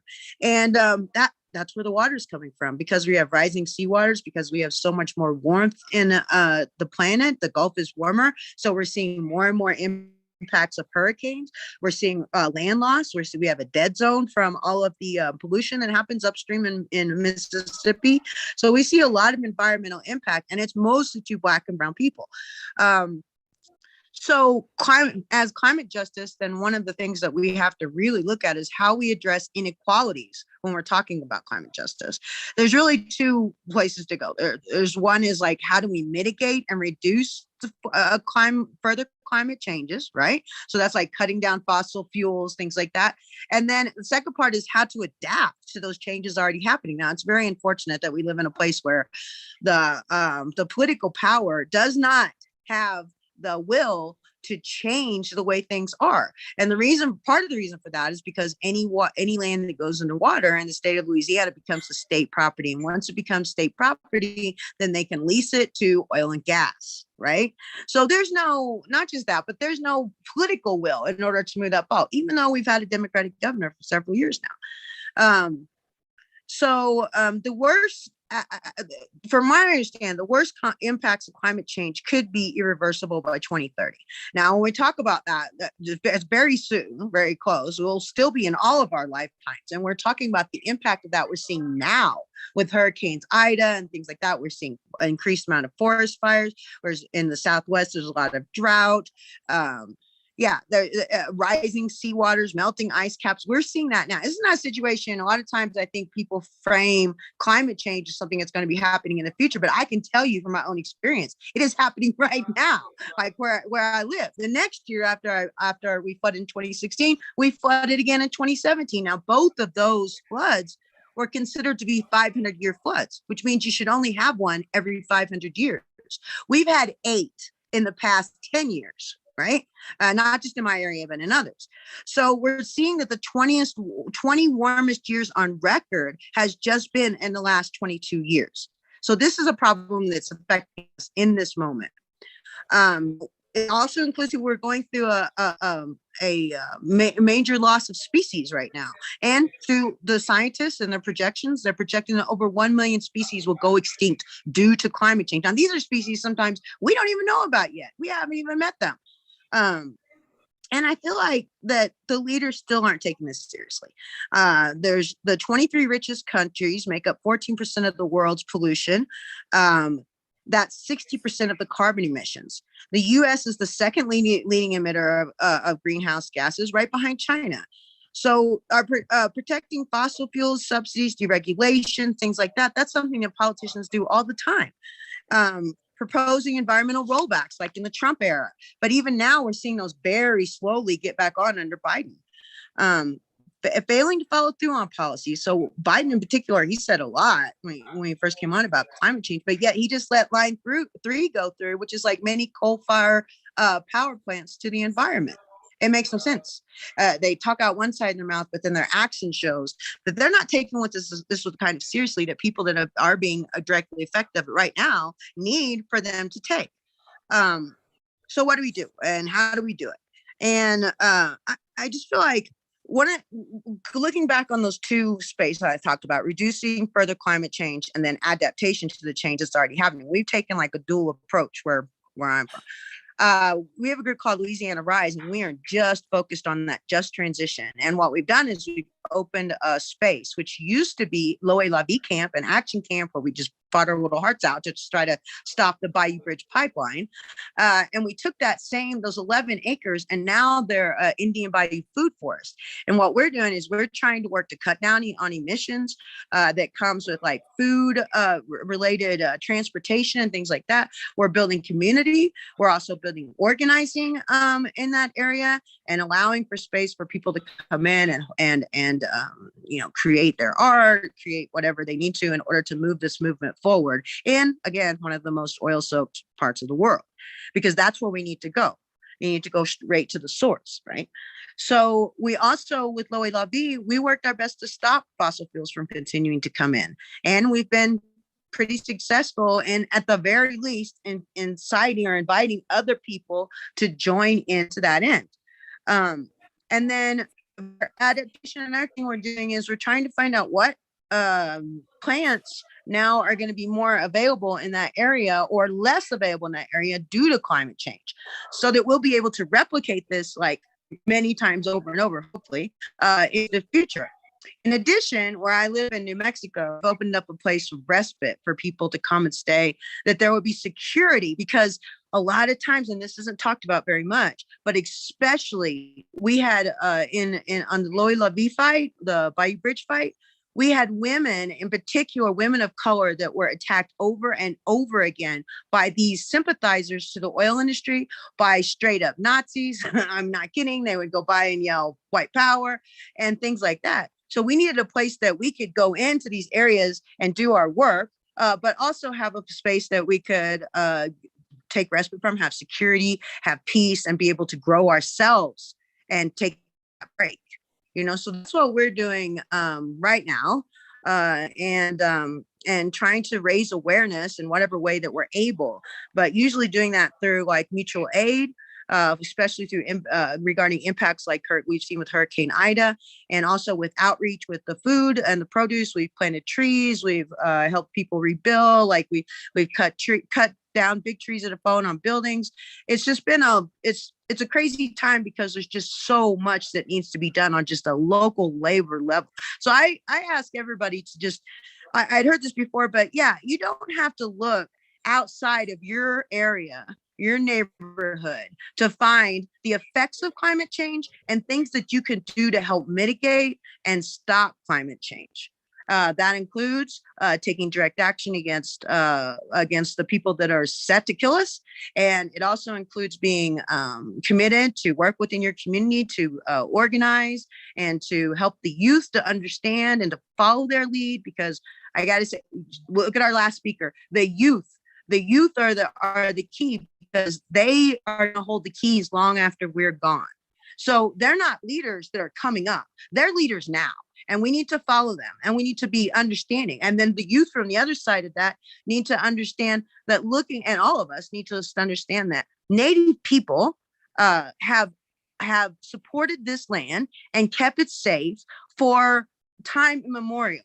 That our directive has always been that we must protect this land and space. So we see that we need to be able to work with Native people, with people of color, with people in all classes of life, in order to not just organize them and bring them in, but to provide some sort of a true solidarity that is inclusive of protecting them from these people and these organizations and these corporations that are just hell-bent on making the last paper dollar as the world goes dark. So yeah, that's where we're at. And I just really appreciate everybody coming in today. It's so great. And for God's sake, don't lose sight of the goal or the possibilities, because that's the most important thing. Once we think that we can't win, we won't win. But what we have to do is keep in our heart and mind that we're going to do our part. Do your part. And trust everyone else to do their best too. All right, that's it. Take care. Thanks.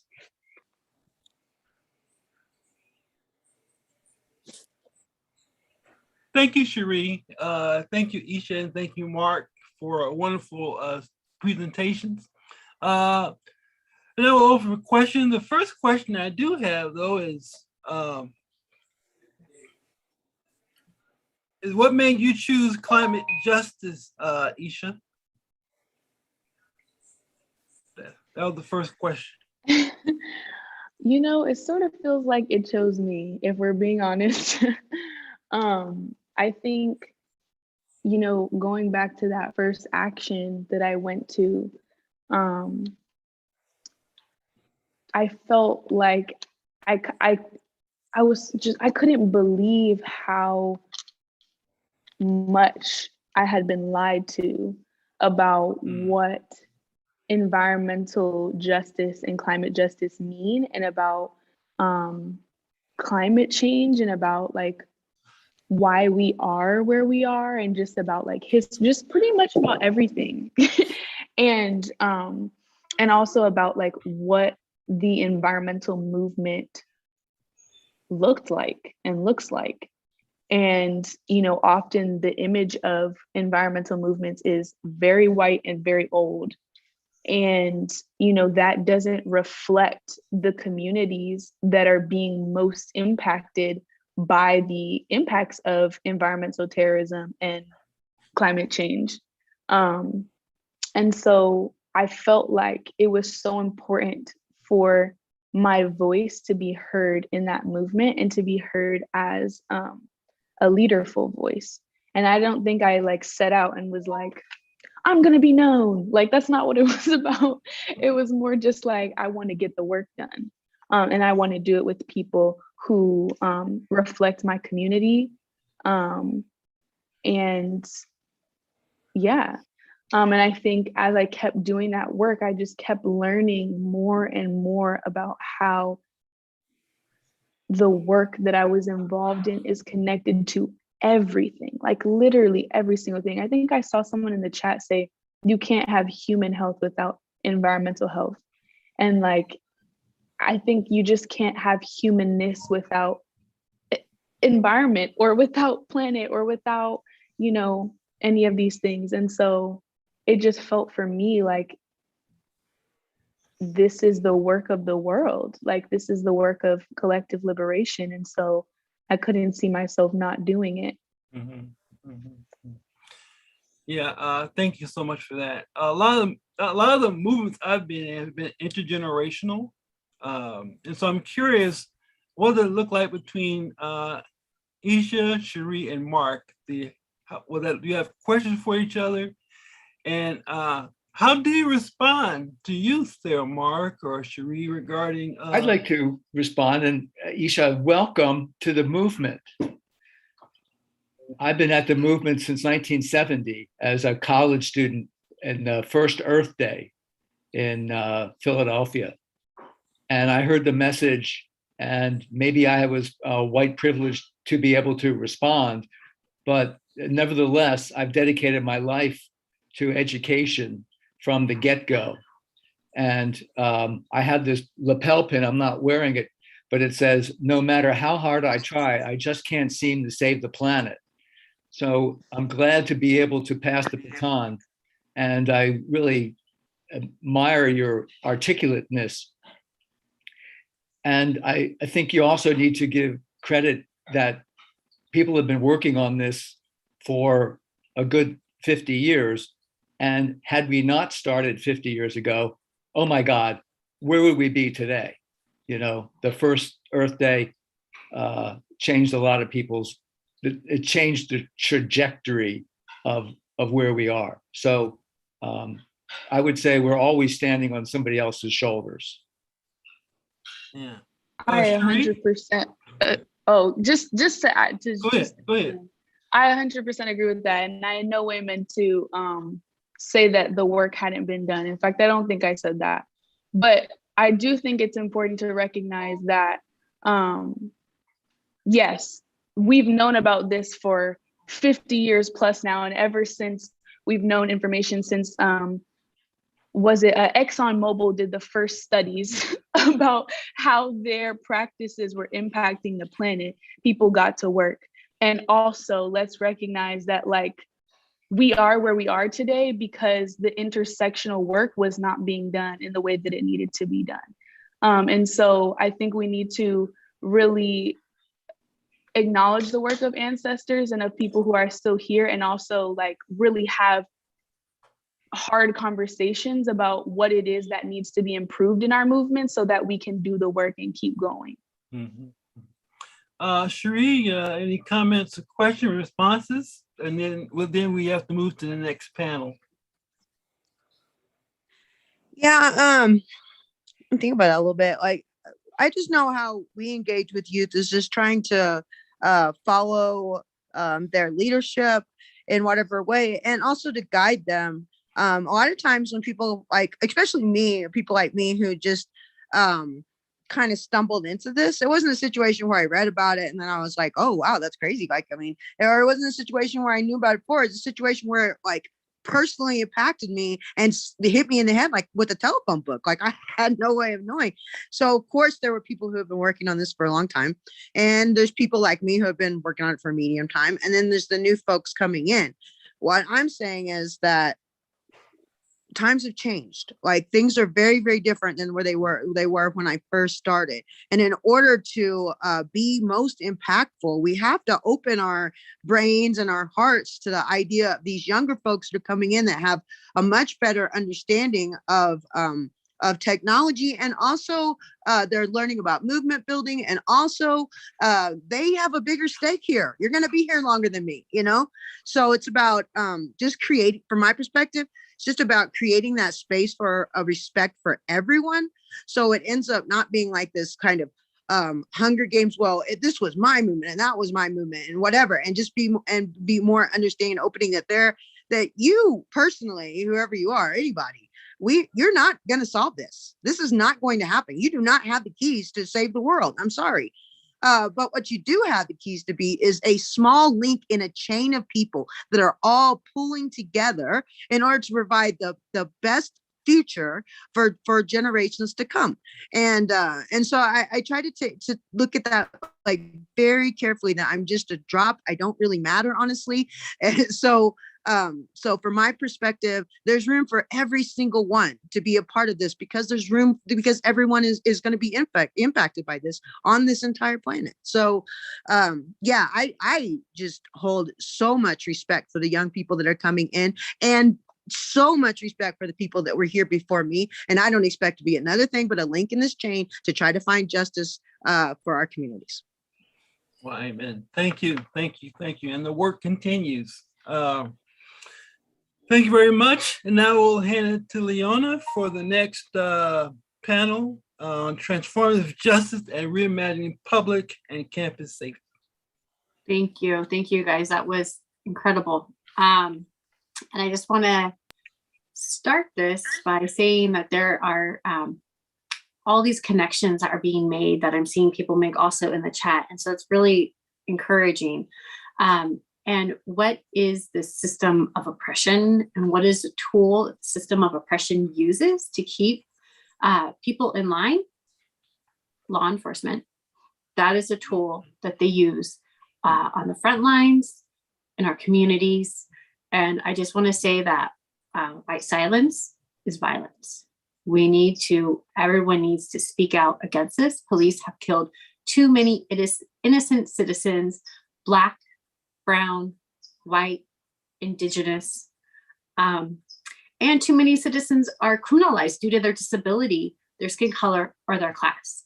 People should not be told to kick their loved ones out of their home and place a restraining order on them and send them to prison to get help. That is not. So, and also the youth speaking is so amazing. And we have more youth speakers coming up too. I just want to say I'm really amazed by our Oakland youth.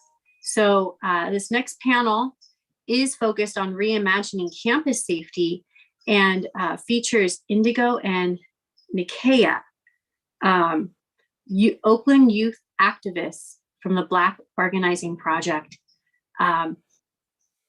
Yeah, I just, as a parent of a daughter, she's an Oakland USD, and I am just so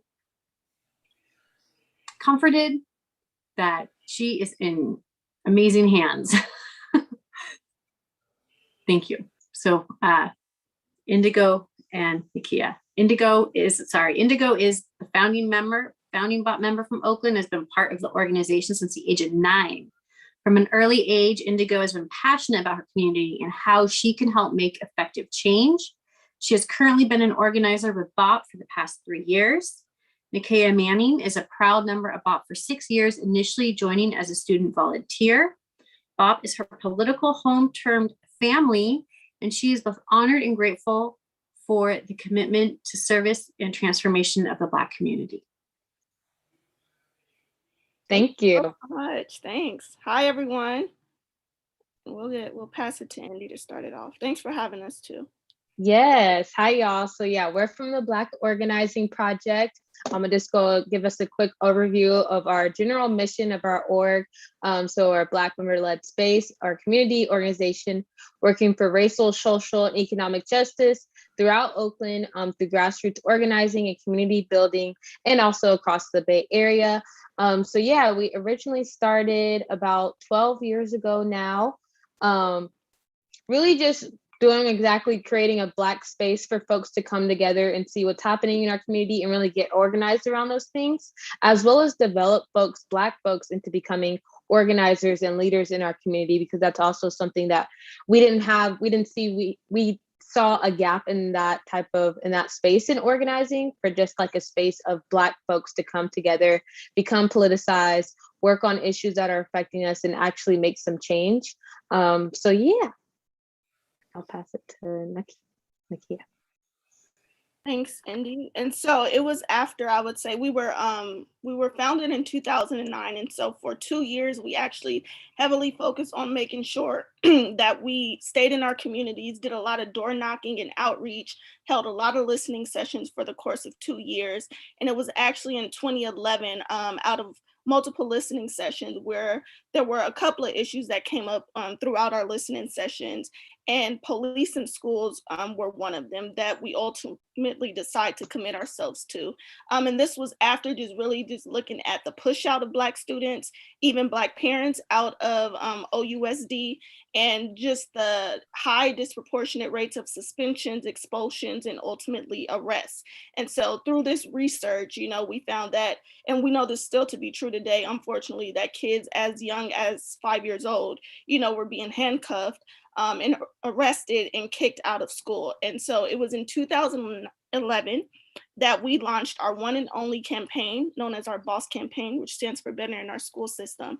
And in this campaign, we ultimately really fought and continue to fight for the end of the school to prison pipeline and mass incarceration as we know it.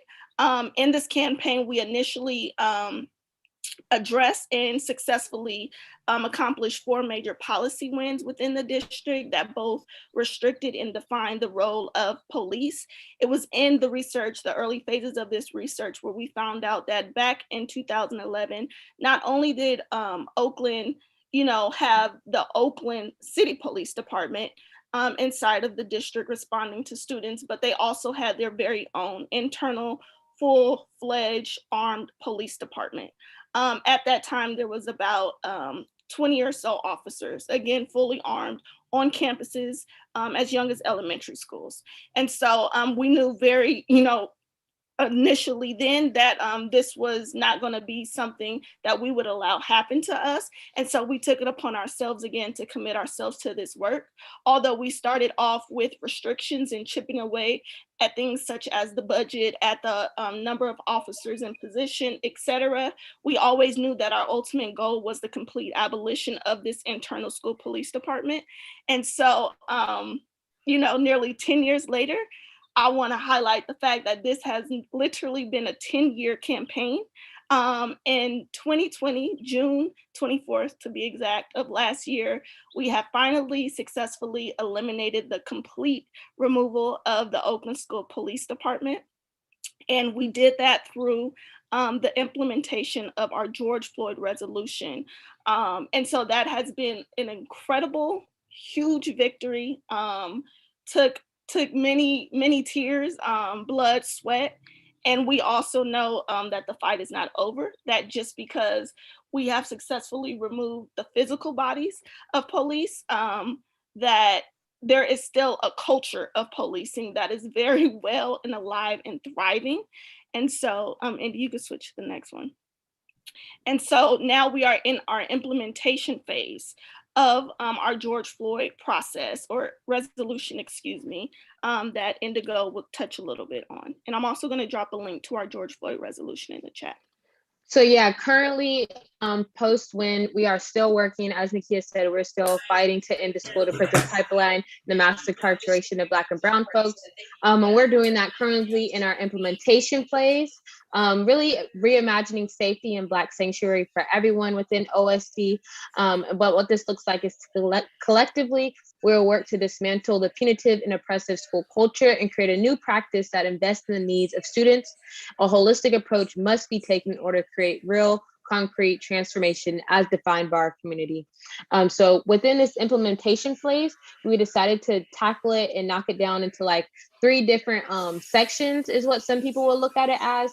The first being establishing like a shared power with the community and the school district, because if you don't know, through this whole process, of course, the school district did hold a lot of power in this decision making. But now, since we're moving past our win and moving past the having school police in our schools, it's really important that we listen to community and give community that power to create what this next phase of OSD actually looks like. Because it's very important that we are listening to folks and not just letting the district create something for students that we know is still going to be harmful for them. So really doing the organizing to making sure folks are in the room when these big decisions is being made. Sorry, I don't know if somebody's not muted.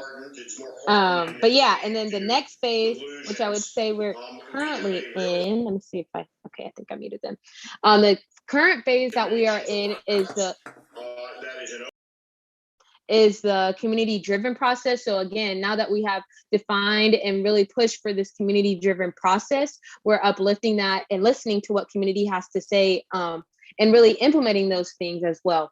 And then, of course, once this is not all said and done, but once we go through our first school year, our first couple of steps, we really take time to step back and look at what and reflect what went well, what we can improve on, and how we should move forward in this process, because we know this isn't something that's going to be happening overnight. We're going to need to change things, evaluate things in order for it to be successful and again, actually safe for our students. So yeah. And then I believe I have another slide. Oh, yes. So within the implementation phase, again, post-win, we have accomplished a couple of things.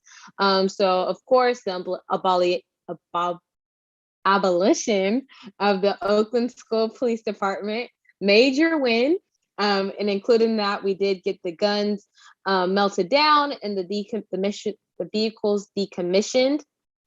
We also created new positions for folks who are under school security officers into culture and climate ambassadors, and everything from changing their uniforms, taking out the handcuffs, and really taking time to like develop folks and work with folks to understanding how that position in itself was harmful and the things that they are trained to do is harmful for students. So even going through some new training, also developing responses to the major key issues we saw coming up on campuses.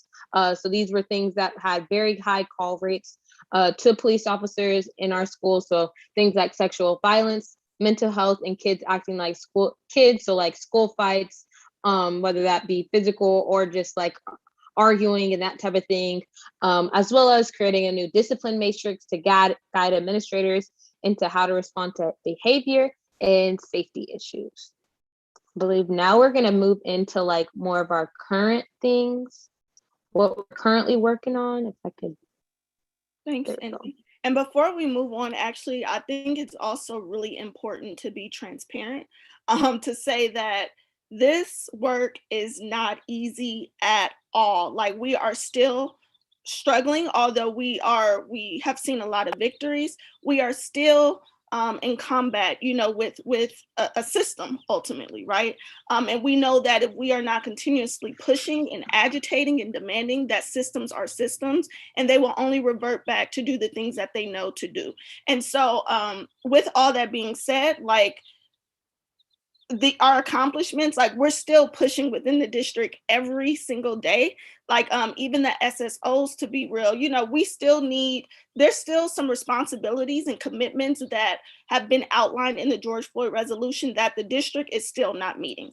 And so the fight does still continue, although, this is looking very promising. I would also say that we were the first in this country to successfully remove, again, a whole internal school police department and setting forth to really build Black sanctuary in a school to where this never existed. And so we are literally building from the ground up what this can look like. And so I would also say, just keep in mind all of the lessons and like all that is really required. It over the 10 years, it has not all been beautiful again. And so, if you are in this work, and no matter where you are in the pipeline or the process of getting police and law enforcement eliminated, know that this is a dedication and this is work of a lifelong, long haul sort of commitment.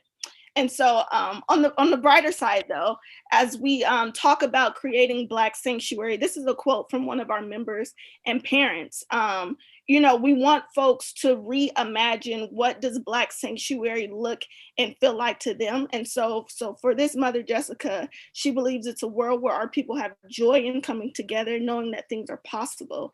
It is a place where people feel like they have a place where we are proud and we are overjoyed. She believes that schools should feel like community, so do I, and that our students and parents, I would say, should be praised for their strength and cultivated to be powerful. Sanctuary is a place where leaders are born and developed through their curiosity, and that our children learn about who we are, coming from our community members, our ancestors, and our story. And so you can move on, Indy. So now that we are here in the second phase of creating Black sanctuary, I know folks are probably wondering, well, how can we support this work? Here are a couple of ways. You can reach out to us if you are interested in becoming a Black sanctuary ambassador. For the sake of time, I won't go through every bullet. Or if you are interested in joining our outreach team, we offer both virtual opportunities as well as in-person opportunities. Again, this work does not exist if we are not currently on the grounds, talking to the folks, connecting with the folks, developing the folks who are most impacted by the presence of law enforcement. And then lastly, if you have a general interest in just learning more about the work, again, we tried our best to sort of sum this up in a couple of minutes that we were provided, and we are thankful. But again, if you have a general interest, Indy, you can click to the next slide. Please feel free. I'm going to drop a link to sign up on our sign-in sheet, but you can also visit our website, which has a lot of great information as well as tools and resources. Or you can reach out to myself, I'm Nakia again, or Indigo directly at our emails provided here on the screen. Thank you. Thank you so much. So also part of this panel is Aisha Rea. Aisha Rea is the outgoing Laney ASLC president and a current student at the University of California in San Diego. She is a Chicanx, Latinx, non-binary student of abolition from Stockton, California, but former graduate of Laney College and was involved with Black Minds Matter at Peralta. Area. And we can keep, please, if we can keep Nakia and Indigo up here as well, or to join later. Thank you for the questions. Wow. Well, thank you for the intro and amazing job, you two. That was beautiful. And what an honor it is to be in this space with you, sharing this work and being in this movement with you. So I guess that applies to everyone who is here now. So thank you again to the PPC Planning Committee for putting on this fruitful and beautiful teach-in, not only today, but consistently for years now. And especially through the last rough year that we've all kind of collectively experienced. And so you all truly help maintain Laney's strong roots in social justice and cultivating student power and momentum. And so, like I said, I'll say it again, I'm honored to be here. So yes, I'm Rhea. I am a student of abolition and currently, newly admitted transfer student at the University of San Diego. And so last year, I had the honor of serving as the former chairman of the ASLC, which is my favorite way to say that I served as the 2020-2021 AS president-elect, where I had the honor to lead beside a council of great individuals who also helped make these achievements possible. So shout out to all of the minds and the faces that are not here today, but who struggled vigorously beside me to champion a district that truly invests in Black minds at Peralta. So with that, I just want to ground this in really what it comes out of. We are born from a movement. I took my seat in the summer of 2020 when people across the country were protesting against state violence, right? And so as I move through this presentation, I think it's important to say that I am holding the matriarchs of police violence, Breonna Taylor, George Floyd, Ahmaud Arbery, Alan Bluford, Sean Monterosa, Oscar Grant, George Floyd, and countless others in my heart and my mind as I move through this. So rest in power and peace to these individuals and all folks who have died at the hands of the violence of white supremacy and the colonial organs of force. And so I want to also acknowledge that I am currently on the unceded land of the Kumeyaay people here in San Diego, what is now known as San Diego. And please learn whose land you're on and how to be an accomplice over an ally. I just want to begin that. So in 2020, the greatest lesson, right, was that one of the biggest lessons that we all took away was that the police don't actually exist to keep us safe. And so I want to be clear that I want to encourage your learning and your curiosity today about why we need this paradigm shift towards healing. But I'm not going to use my 5 minutes to convince you that the shift is needed, right? So I could and I might some other time, but today I'm just going to lean into a quote from the brilliant organizer and Oakland native Cat Brooks, who put it best, quote, "No matter how many times you angry tweeted at me, the fact remains that there is no definitive correlation between more cops and less crime or mass incarceration and safer streets." So in 2020, staff, faculty, community organizers, and students crafted a petition that was passed internally through word of mouth and through community grassroots organizations like APTP and the Ella Baker Center. And this petition that was really centered on what can we do on our campus for the liberation of Black people? Like, what does this look like here? What does our local struggle look like? And so this petition that kind of outlined our demands to divest from the sheriffs who are currently used to police, well, they were the former model to police our students. We demanded to divest from this, right? So the petition would eventually be signed by 2,000 people, right? And so this momentum was carried on to a board meeting in the summer of 2020 amidst the uprisings where so many people from the community came to testify against the sheriffs.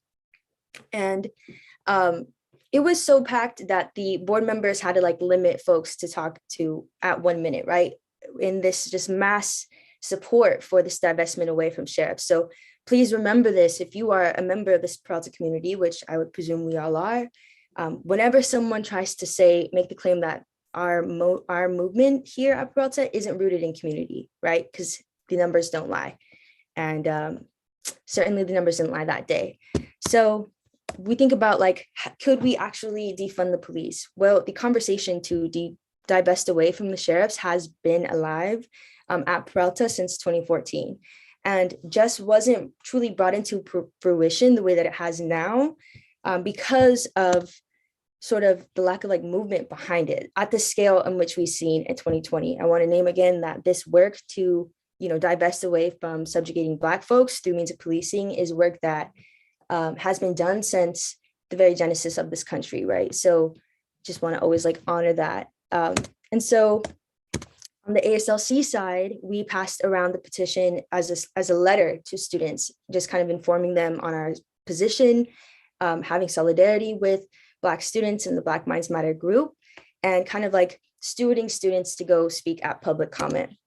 And so all of these efforts, solidarity with local community organizers, amounted to the Board of Trustees voting unanimously to end the sheriff's contract, right? So just as has been said before, this is a win, but we are always struggling. We are always evolving, and we are always trying to work harder to make sure that our visions of like our collective liberation are actually, put into motion. So in the summer 2020, along with all of the work that we were doing to pass the petition, show up and make public comment, we were planning this fall, teach-in. So 1 year ago today, not today, but, around 1 year ago, we had another beautiful teach-in that was packed, right? There was like 100 plus people from start to finish who were just truly looking to like put our grief into understanding and really talk about what safety looks like here at Peralta. And also hear from, Bob, I'm pretty sure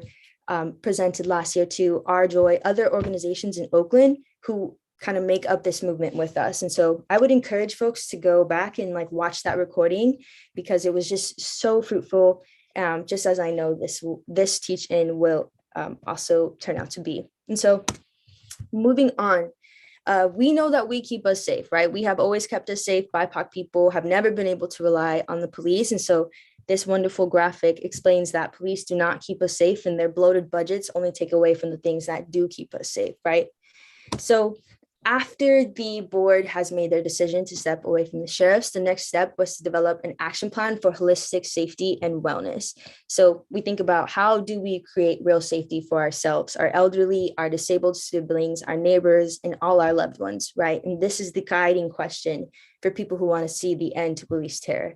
And the answer is simple: we meet basic needs, right? So a study by the National Center for Biotechnology Information found that, quote, no sector alone can prevent violence. Cities need integrated strategic plans and coordinated efforts across multiple different sectors. So in order to create the kind of safety and abundant spaces for truly everyone, we have to invest in the things that keep us safe and healthy. So this kind of deeply rooted understanding is what guided this creation of the holistic, I think it's the action plan for holistic health and wellness. It has a lot of different like titles, but we'll go with that one. So so we have endorsed the plan, and for the sake of time, I'm going to just skip to the end here. So what's really important though, actually, from this line is that the holistic, healthy, and safety plan is all about investing in housing, mental health, food, and all of the things, like I said, that keep us safe. And so one thing that's really critical is transformative justice, because we know that this fight away from the sheriffs isn't a fight for euphoria, right? Taking away the police won't automatically create peace, because we need all these other holistic approaches. And so this transformative justice piece that I don't have the time to get in now is critical, and we demand it and we need it, and it's the future at Peralta, right? So again, another win here on 6/22 and 21, the board voted to adopt our holistic safety plan. And now the fight today looks like implementing. So I will wrap up to say, what now? We need to organize. As it stands now, we have a but we have like an unarmed security force at Peralta, but we know that that is not enough. We are pushing for housing, transformative justice, systems and processes to prevent and handle harm as they come up. So for the students who are online now or who will be watching this recording, there's a space for you in this movement at Peralta, and we need you. This is just a few of the programs that ASLC hosted last year that kind of fit into this paradigm shift towards healing and away from policing. You can write for the citizen, and please stay connected to us. I'm going to drop my email in the chat. If I had more time, I would talk all day. I don't. Please reach out to me. I would be happy to just go in a little bit deeper about this. But thank you so much to the folks on this call, and I'll put my email in the chat. I'll pass it back to you. Thank you, Rhea. Thank you all. There we go. Yeah, thank you guys so much. There was one question, but just if maybe we can have someone answer it quickly, that'd be perfect. The question was, what resistance or obstacles is BOP encountering in implement? And I'm going to say maybe it's implementing these plans, right? Because both Peralta and both Oakland USD now have restorative justice plans, but what are the challenges to implementing them? Because it's great to have it, but then we need the practical boots on the ground doing the work, right? Right. So yeah, I'm happy to answer that question. And so there's a couple of things, but in some, it really is, again, making sure that we hold the district accountable to what the George Floyd resolution simply has demanded. One of those examples is even the redefining the roles of the SSOs into culture keepers. I don't know if any of you have heard, but since school started, there have been 3 different incidents, 2, one at Mac and one at not Castlemont, at Tech, actually, like an alleged school shooting, right? And so what happened was there's still not funding. The district allegedly claims they have no funding for these response teams, However, in the George Floyd resolution, that was one of the priority, demands that were stated and that they accepted upon, passing the resolution. And so it's still continuously pushing. Like, it will not be up to us as the organization, as community, to have to do their work, because we've actually done a lot of it. But we also have to hold a strict line in, what we are responsible for, and then what they are responsible for. And so that's just one right there. It's always about money, money, money. We never heard that there wasn't enough money to fund the cops when they were there. But all of a sudden, when it comes to the resources and the people and the things that we need to keep us safe and well, there's always a money shortage. So that's just one example that I can share that is extremely important and something that we're continuing to push. Thank you. Thank you. And then also to get involved, everyone, there are links in the chat to get involved. Black Organizing Project and Black Minds Matter at Peralta. Thank you so very much. Yeah, I'm going to pass it back to Monica, who's going to go ahead and introduce, take it over for a while. All right, thank you, Leona and Rhea and Indigo and Nakia. Thank you very much for the work that you're doing. So it's very important to be connected, right? So that you're not in this work alone. It's difficult work, it's hard work, and it helps to have connections. One way we have connections is through the presence of the movement. Eminence Milligan has comments, there she is right there, and which will be shared and read by Nichelle. And Peter, you're going to bring up slides, I presume? Yes, getting it going. Okay.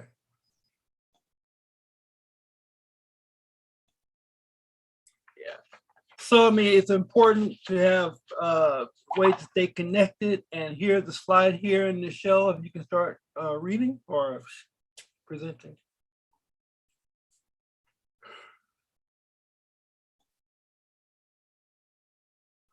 Are you there, Nichelle? Somebody needs to unmute Nichelle. I can't. I don't have the ability to. Let's see, can I unmute her? Let's see. Nichelle, you should be able to unmute yourself now. Okay, Yeah, great. okay. You go. Thank you very much. I've been asked to read this statement on behalf of Miss Emma Denise Milligan, who I've had the pleasure of knowing for almost a year now. Emma's asked me to read this statement on her behalf, and I feel blessed and honored to have that opportunity. The People's Tribune is a powerful resource to get the word out to other people and to unite people together. I would like other people to know that they have a voice and it matters. Like the story about the Black town in Michigan that has tap water more poisonous than Flint's, while a nearby white town enjoys pure tap water. And we're going to include a link to this story in our chat. There are other things that are going on that Emma wanted me to discuss. She wanted to discuss the story about abortion bounty hunters in Texas that are cruel. And we have also listed a link in the chat regarding an article on that situation. I wanted to mention on behalf of Miss Emma Denise Milligan that anyone can write for the People's Tribune. Emma says that I was born with a disability. I can't use my hands or my legs. Thanks to the People's Tribune, I am able to talk to other people about the world because I am able to tell them my story. I have shared countless experiences and stories. Go ahead and share yours as well. Those of us fighting for a better future need tools like the People's Tribune to get our messages out in ways that count. Thank you. Thank you, Nichelle. Emma Denise.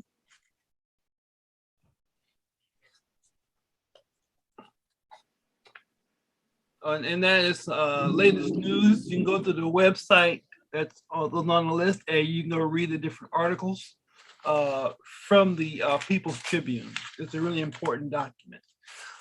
All right, so let's move on now to government demanding. Here, government depends on meeting the people's needs. Government depends on meeting the people's needs. So the first speaker would be Mike Hutchinson. Mike Hutchinson is a District 5 director of the Oakland Unified District Board of Education. He spent more than 20 years working and volunteering in Oakland schools and with its youth. In 2020, Hutchinson succeeded in his election campaign for the Oakland School Board despite facing a large difference in funding, with the opposition primarily financed by, wait for it, billionaires, including Michael Bloomberg and Reed Hastings. He must be something else. Bloomberg coming after you, he must be something else.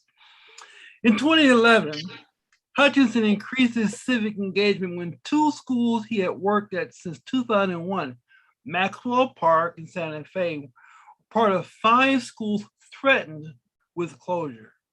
Since 2012, he has steadfastly worked to save and improve public education in Oakland by actively attending nearly every OUSD school board meeting, co-founding the Oakland Public Education Network, or OPEN, and becoming a founding member of the National Journey for Justice Alliance, J4J, a Black and brown-led organization working in over 30 US cities.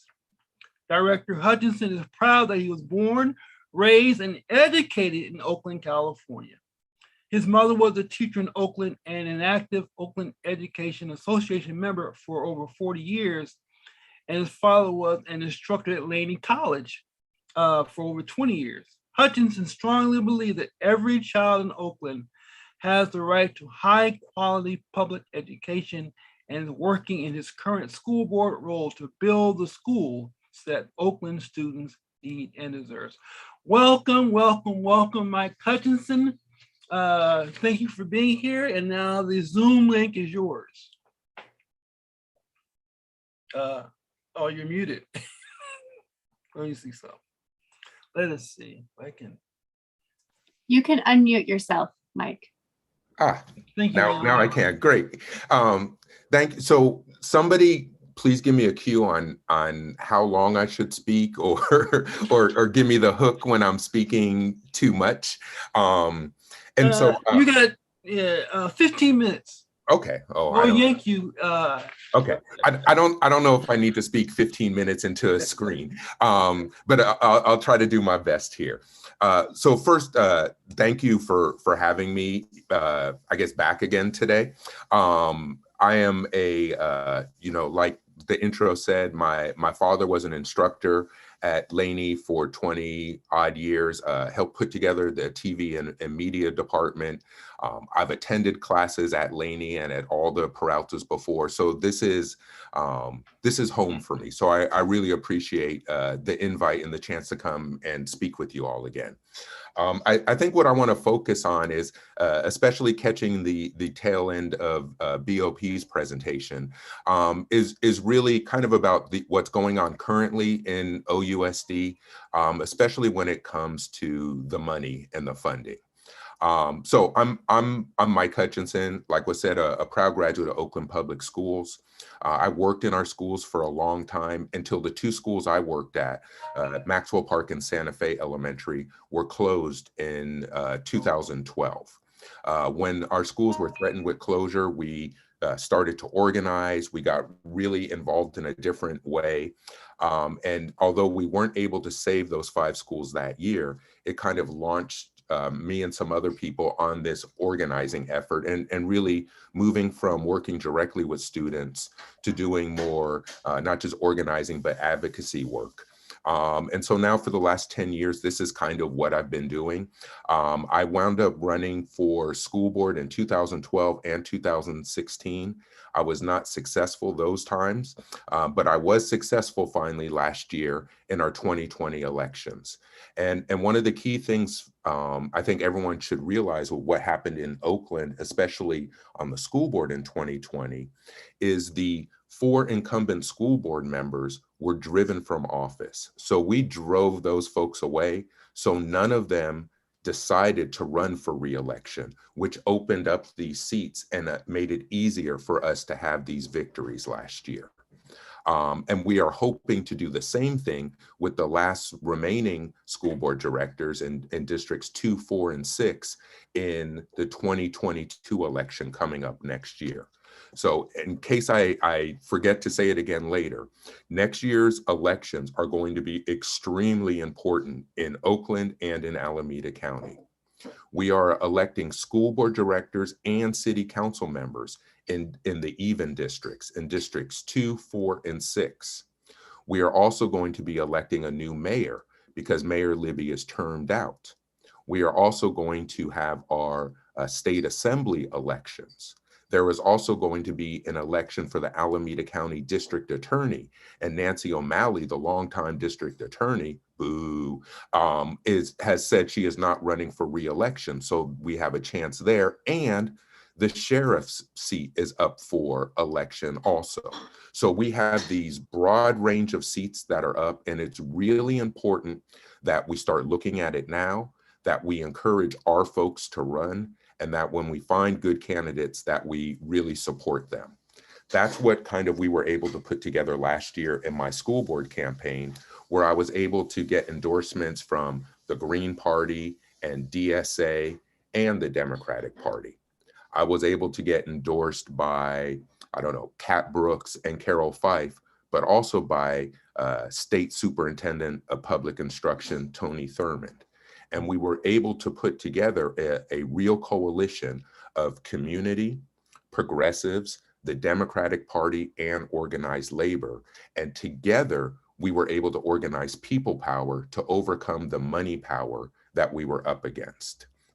So I've always been really engaged, and I had a platform where the top 3 things on my platform that I ran on were ending school closures, ending the financial mismanagement in OUSD, and engaging and including the community as partners and decision makers in the process. I'm really thankful that I got elected, but more than that, that I was able to get elected on this platform. And that means when I got these endorsements, they were endorsing the platform I was running on. And when I was elected, I now came into office with a mandate to work on these explicit issues. So already in the last school board meeting 2 weeks ago, school closures was ended. So we are no longer in the process of closing schools anymore in OUSD, and the process, which they have called the blueprint process, has now been ended. So there will be no more school closures going forward in Oakland of our public schools, unless the school board in the future decides to restart it. So this was a huge victory. Now, the next thing on my list is the financial mismanagement that happens within OUSD. This has been ongoing. We were taken over by the state in 2003, and there has been this systematic effort to destabilize our schools. It's why when the state came in and took over, that's when we started seeing school closures and charter schools. So Oakland has had the highest rate of charter schools in California for 10 years. We're finally starting to be able to work on that, but money is the big issue. And so we actually do not have a financial crisis. In OUSD, our fund balance, the amount of money we just have in our accounts, has been growing every year.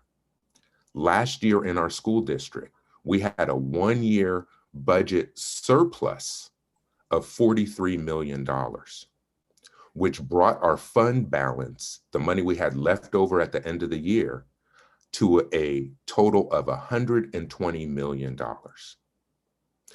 And now, because of the pandemic and COVID, OUSD is receiving almost $300 million in COVID relief dollars.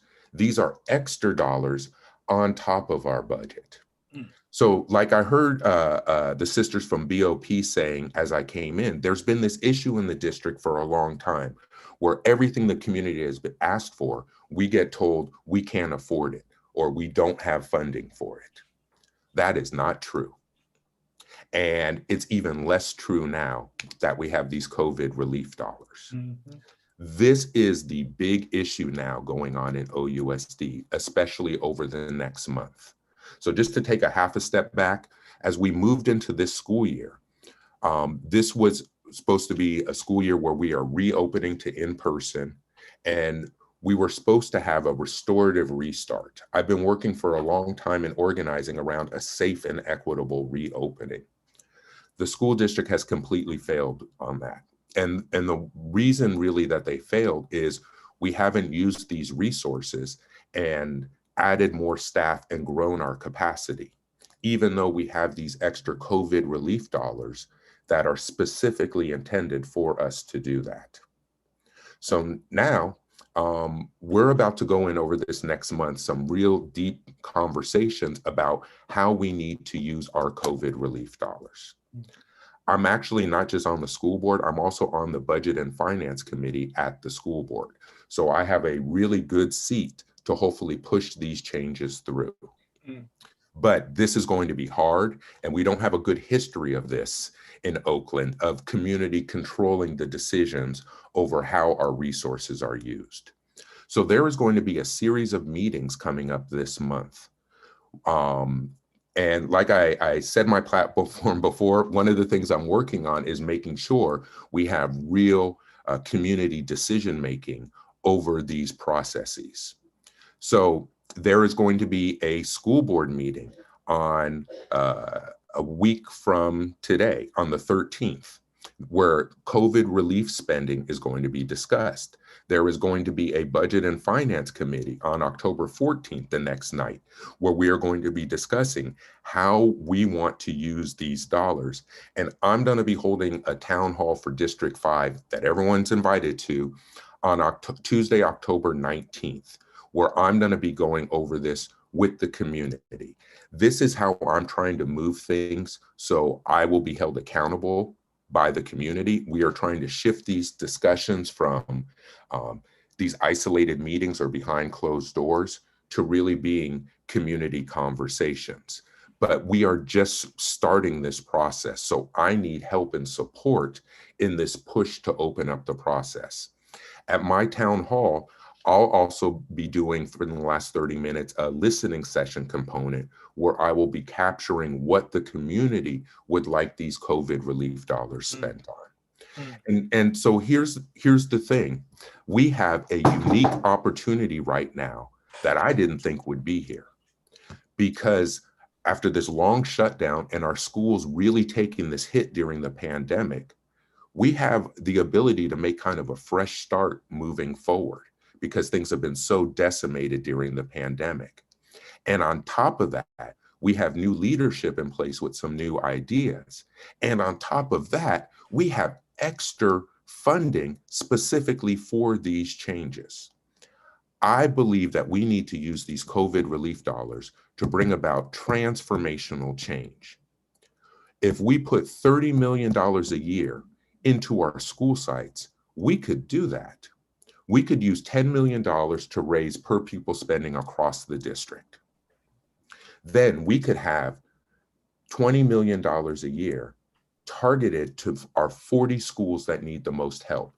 Give them each an extra $500,000 a year and let the community at those school sites decide how to use those resources. All of a sudden, for $30 million a year, we could really jumpstart transformational change. Yeah, I was wondering how much time do we have left? So I'm going to leave it right there and leave it open to questions. That's good. But I really want to stress the opportunity that we have. We have been told forever that we can't. Our schools can't do it. We don't have funding. We don't deserve it. All of those messages are false. And now, as we are slowly taking back control of our public institutions, now is our time to step in and insist that the decisions are made to actually serve our communities. So I'm always open and available. I'm in the community a lot. My official school board email is mike.hutchinson@ousd.org.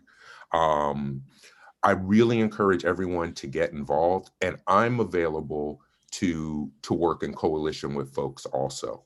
And so hopefully one of the things I would love to see at the end of this is, since we have dual enrollment programs between OUSD and Peralta, and we have some of these pathway connections, I am always available to work on making more connections, so we as a community are really working in coalition around all of our public education institutions. So again, thank you for letting me be here. I just wanted to focus on the dollars and that we have money. And I bet Peralta has some COVID relief dollars too. Nationally, this is what we're all talking about, Black and brown folks across the country, is how do we find out how much COVID relief dollars our institutions are receiving, and then how do we ensure those dollars actually come to the communities and serve the needs that they were intended for. So I will leave it there, and if there's time, I always love Q&A, or if not, folks can reach out to me later, and I'll try to answer as many as I can. Hey, thank you, Mike. Thank you very much. Next, we have Ethel. Our own Ethel will give will speak on the Populist Campaign recommendation and the third reconstruction. Anyway, go ahead, Ethel. Yeah, I'm really torn because I want to make sure that I know that we have run out of time, but I think that what we just saw in Representative Hutchinson's comments is what I would put as an example of good governance models. this is not, he didn't just talk to us about money. He talked to us about government accountability. And he talked about how he had to run on that several different times. So I want to, part of my job at this point is to also just talk about how and in what way this question of the defense of democracy and defense in particularly, or the threats to voting rights is very important. So in many ways, the discussion today has been about alarms that are being raised and threats to this system that where our government has been failing us in the past and been failing the people that we care about. And what people are about the business of is fighting for government that serves the needs of all people, not just corporations and hedge funds, but a struggle for, as we struggle for a new normal, that means a fight for a new society. And really from the opening panels, we heard that, and we've heard the case for why we need that in many ways, but we've also heard what are people doing to try and make that real. Let's just kind of place ourselves. We came out of massive protests by the people in 2020. We saw those protests reflected in the ballot box with 155 million historic voter turnout. Then right-wing forces led a coup, trying to overturn the popular vote. And since that failed, they haven't stopped trying to carry it out, by the way, but there has been this seesaw battle over the future of democracy and the right to vote. More than 360 laws have been introduced in various states to limit, suppress, and overthrow the right to vote. Now, this has a precedent. It is a campaign comparable to the laws that created Jim Crow fascism in the South from the 1890s all the way up to the 1960s. What is happening in the state houses, in the Capitol, and the streets will determine the fate of millions who are turning to the political arena to fight for the racial and economic justice that people need to survive. And I think that that's really actually been underscored in Mike's comments a few months ago. Voter suppression and elections have been awash with dark money, and they have converged to make a new repression kind of seem normal. The people, what we have to do as people is come together to reorganize society. We gotta first start with doing what many of the presenters have spoken to today, reimagining society, reconstructing society, or as we say in the Poor People's Campaign, we need to fight for a third reconstruction. Reimagining society means fighting to create economic democracy so that we can reinvest in our communities. What we are fighting against is actually disaster capitalism, deliberately designed by corporate rulers to make the rich richer and the workers poorer. Jeff Bezos, the world's richest man, admitted as much when he thanked his Amazon workers because their labor paid for his billion-dollar joyride to the edge of space, as if his workers had a say in how he would spend that money that they made for him. Disaster capitalism is actually really driven by laborless production, the steady replacement of human workers by algorithm-guided robots. We must find new ways to confront it so we all might thrive. Now, the global super rich are working hard to convince all of us that workers struggling to do right by their families just have this mentality of entitlement because we are demanding investment in social programs. They don't care that America has at least 140 million poor and low wealth people, or people facing the threat of evictions or threats of wildfires, drought, or no access to clean water, as we saw in the opening from the Poor People's Campaign testimonials. So in today's teaching, we've been trying to figure out how might we best confront these economic, environmental, and social disasters that are rapidly engulfing us.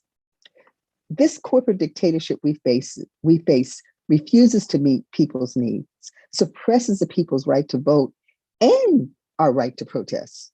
We are watching the power of our nation transitioning into a fascist dictatorship.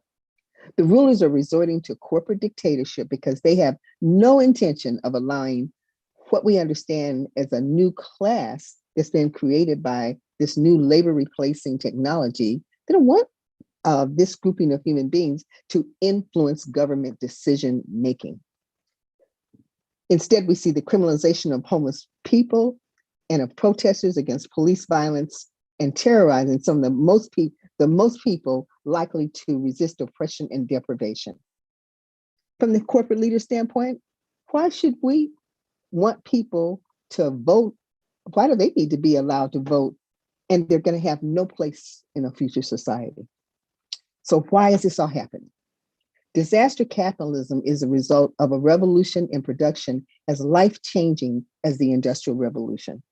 Thanks to the microchip, we have entered the era of laborless production.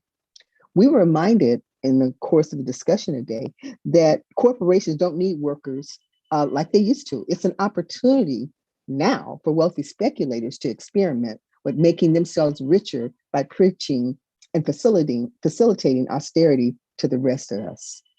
As the climate crisis worsens, this has all been compounded by rapidly accelerating extinction events. This is what Sherry spoke about in terms, as well as Aisha. The combined results are disaster capitalism is a systematic dismantling of democracy economically and politically. So just for a moment, if somebody says to you, well, we're from California, we don't have to worry about voter suppression. That's not quite right. Who is it most hurt by voter suppression? The real target is this new class of insecure workers who are finding themselves increasingly unstable and shut out from a society that believes that they are unworthy. Think about this.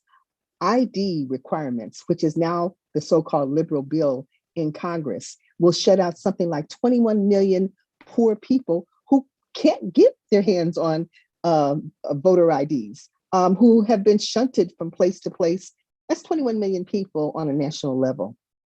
What's really important to understand is that our current economic and political system is not the only way our society could be organized. Capitalism and private property that makes it possible are really temporary forms of social organization. It's only 500 years old. They were created by human beings and they can be overturned and discarded by human beings.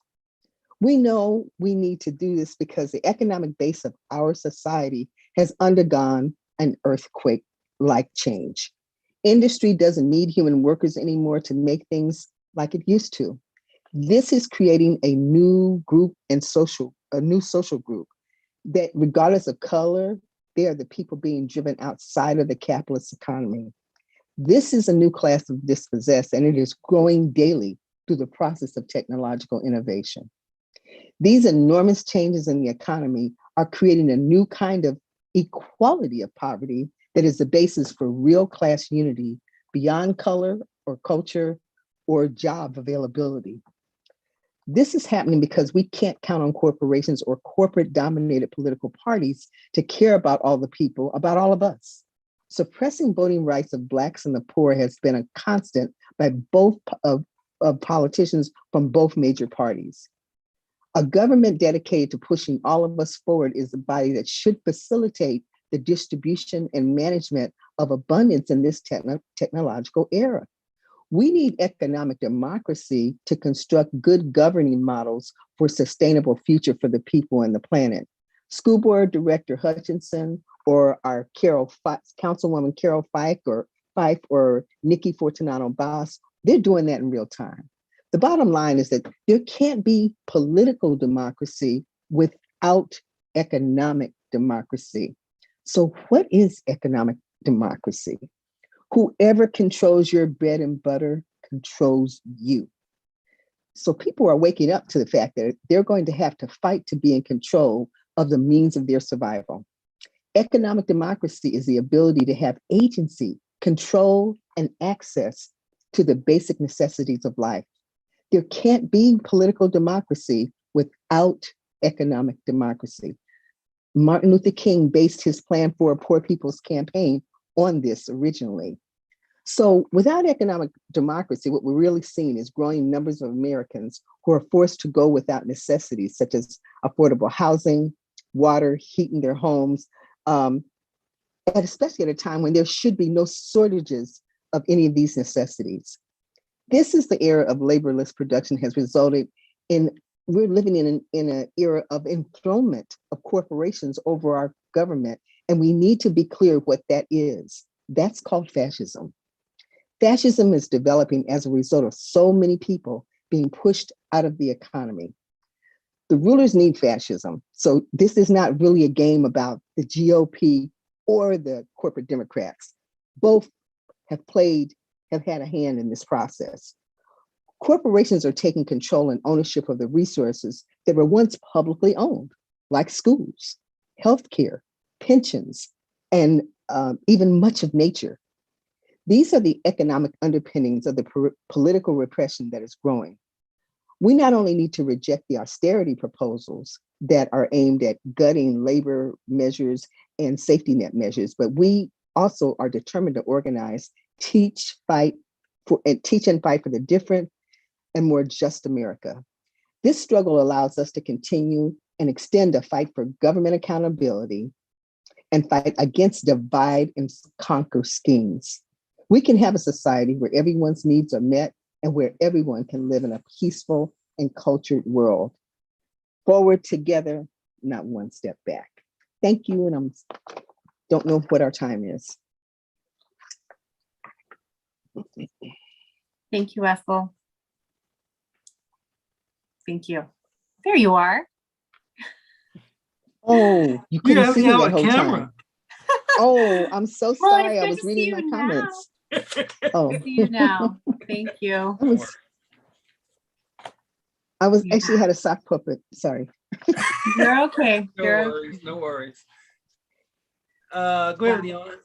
Yeah, just thank you all. I mean, we're pretty much done. Just wrap up with our wrap up comments. But what I'm very encouraged though, because we have power, right? With all the speakers here, all the great minds, the youth, the experienced ones, we have so much power in our hands. Mm-hmm. We can make a change. It's happening. Mm-hmm. And I just like to reiterate, pay attention to those elections next year in the county level, in the city level. Those are critical. So we need everyone's contribution. So please, if you haven't already, please fill out the form. Get involved. The Laney Poor People's Campaign meets a couple times a month to go over political issues and news. So please join us, and thank you all. I don't know if Monica has any other closing words. Yeah. So just remember, so what we experienced today at this teaching is part of the larger Poor People's Campaign. So just like we have students here with various concerns and issues around housing, you have students also in other parts of the country who have similar issues. So remember, you're not alone, we're in this together, but we can't change unless we're all involved. It takes all of us to make that change happen. Well, that's it. It's 2:15, and I don't know, Ethel, or you might have any closing remarks before we sign off? One more thing. One more thank you. Sorry, Ethel, I just popped in. We just also really wanted to thank the Planning Committee and President Rudy Beskoff and the ASLC for joining us. And also the ASLC, people from the community may not know that that's our associated student body government from Laney. That's what ASLC stands for. And there's been several representatives that have helped, that have been involved in this process, but also all the partners who participated in the planning and in the presentations. They just give a sample of what's going on in the chat. I just saw a note from one of our participants who said that in the area, I think she's from Illinois, where she's at, Walmart is laying off all of its cashiers because they're going to be automated. And so I think that these are the kinds of things that we're dealing with. Wells Fargo has made a similar kind of announcement. We get to move further with reconstructing. So Mike, your speech was great. I wish we had time for Q&A. I know, right. So this teaching is going to be available on the PeraltaTV program. So you'll be able to go to the Peralta website and watch it on the show there. I have never been there before. I don't know if anybody else has, but yeah. So it'll be available online and you can watch it also. Thank you. Thank you, everyone. Well, thank you, everyone, and we will. Great job, MCs. Yeah. I think that's it. To our excellent MCs. Yes. Thank you. Thank you. Have a wonderful day. Yes. For a wonderful time. Till Fill next out time. the forms, please, for staying involved. Hi, Emma. Oops, sorry, I thought I was off. Oops. That's it.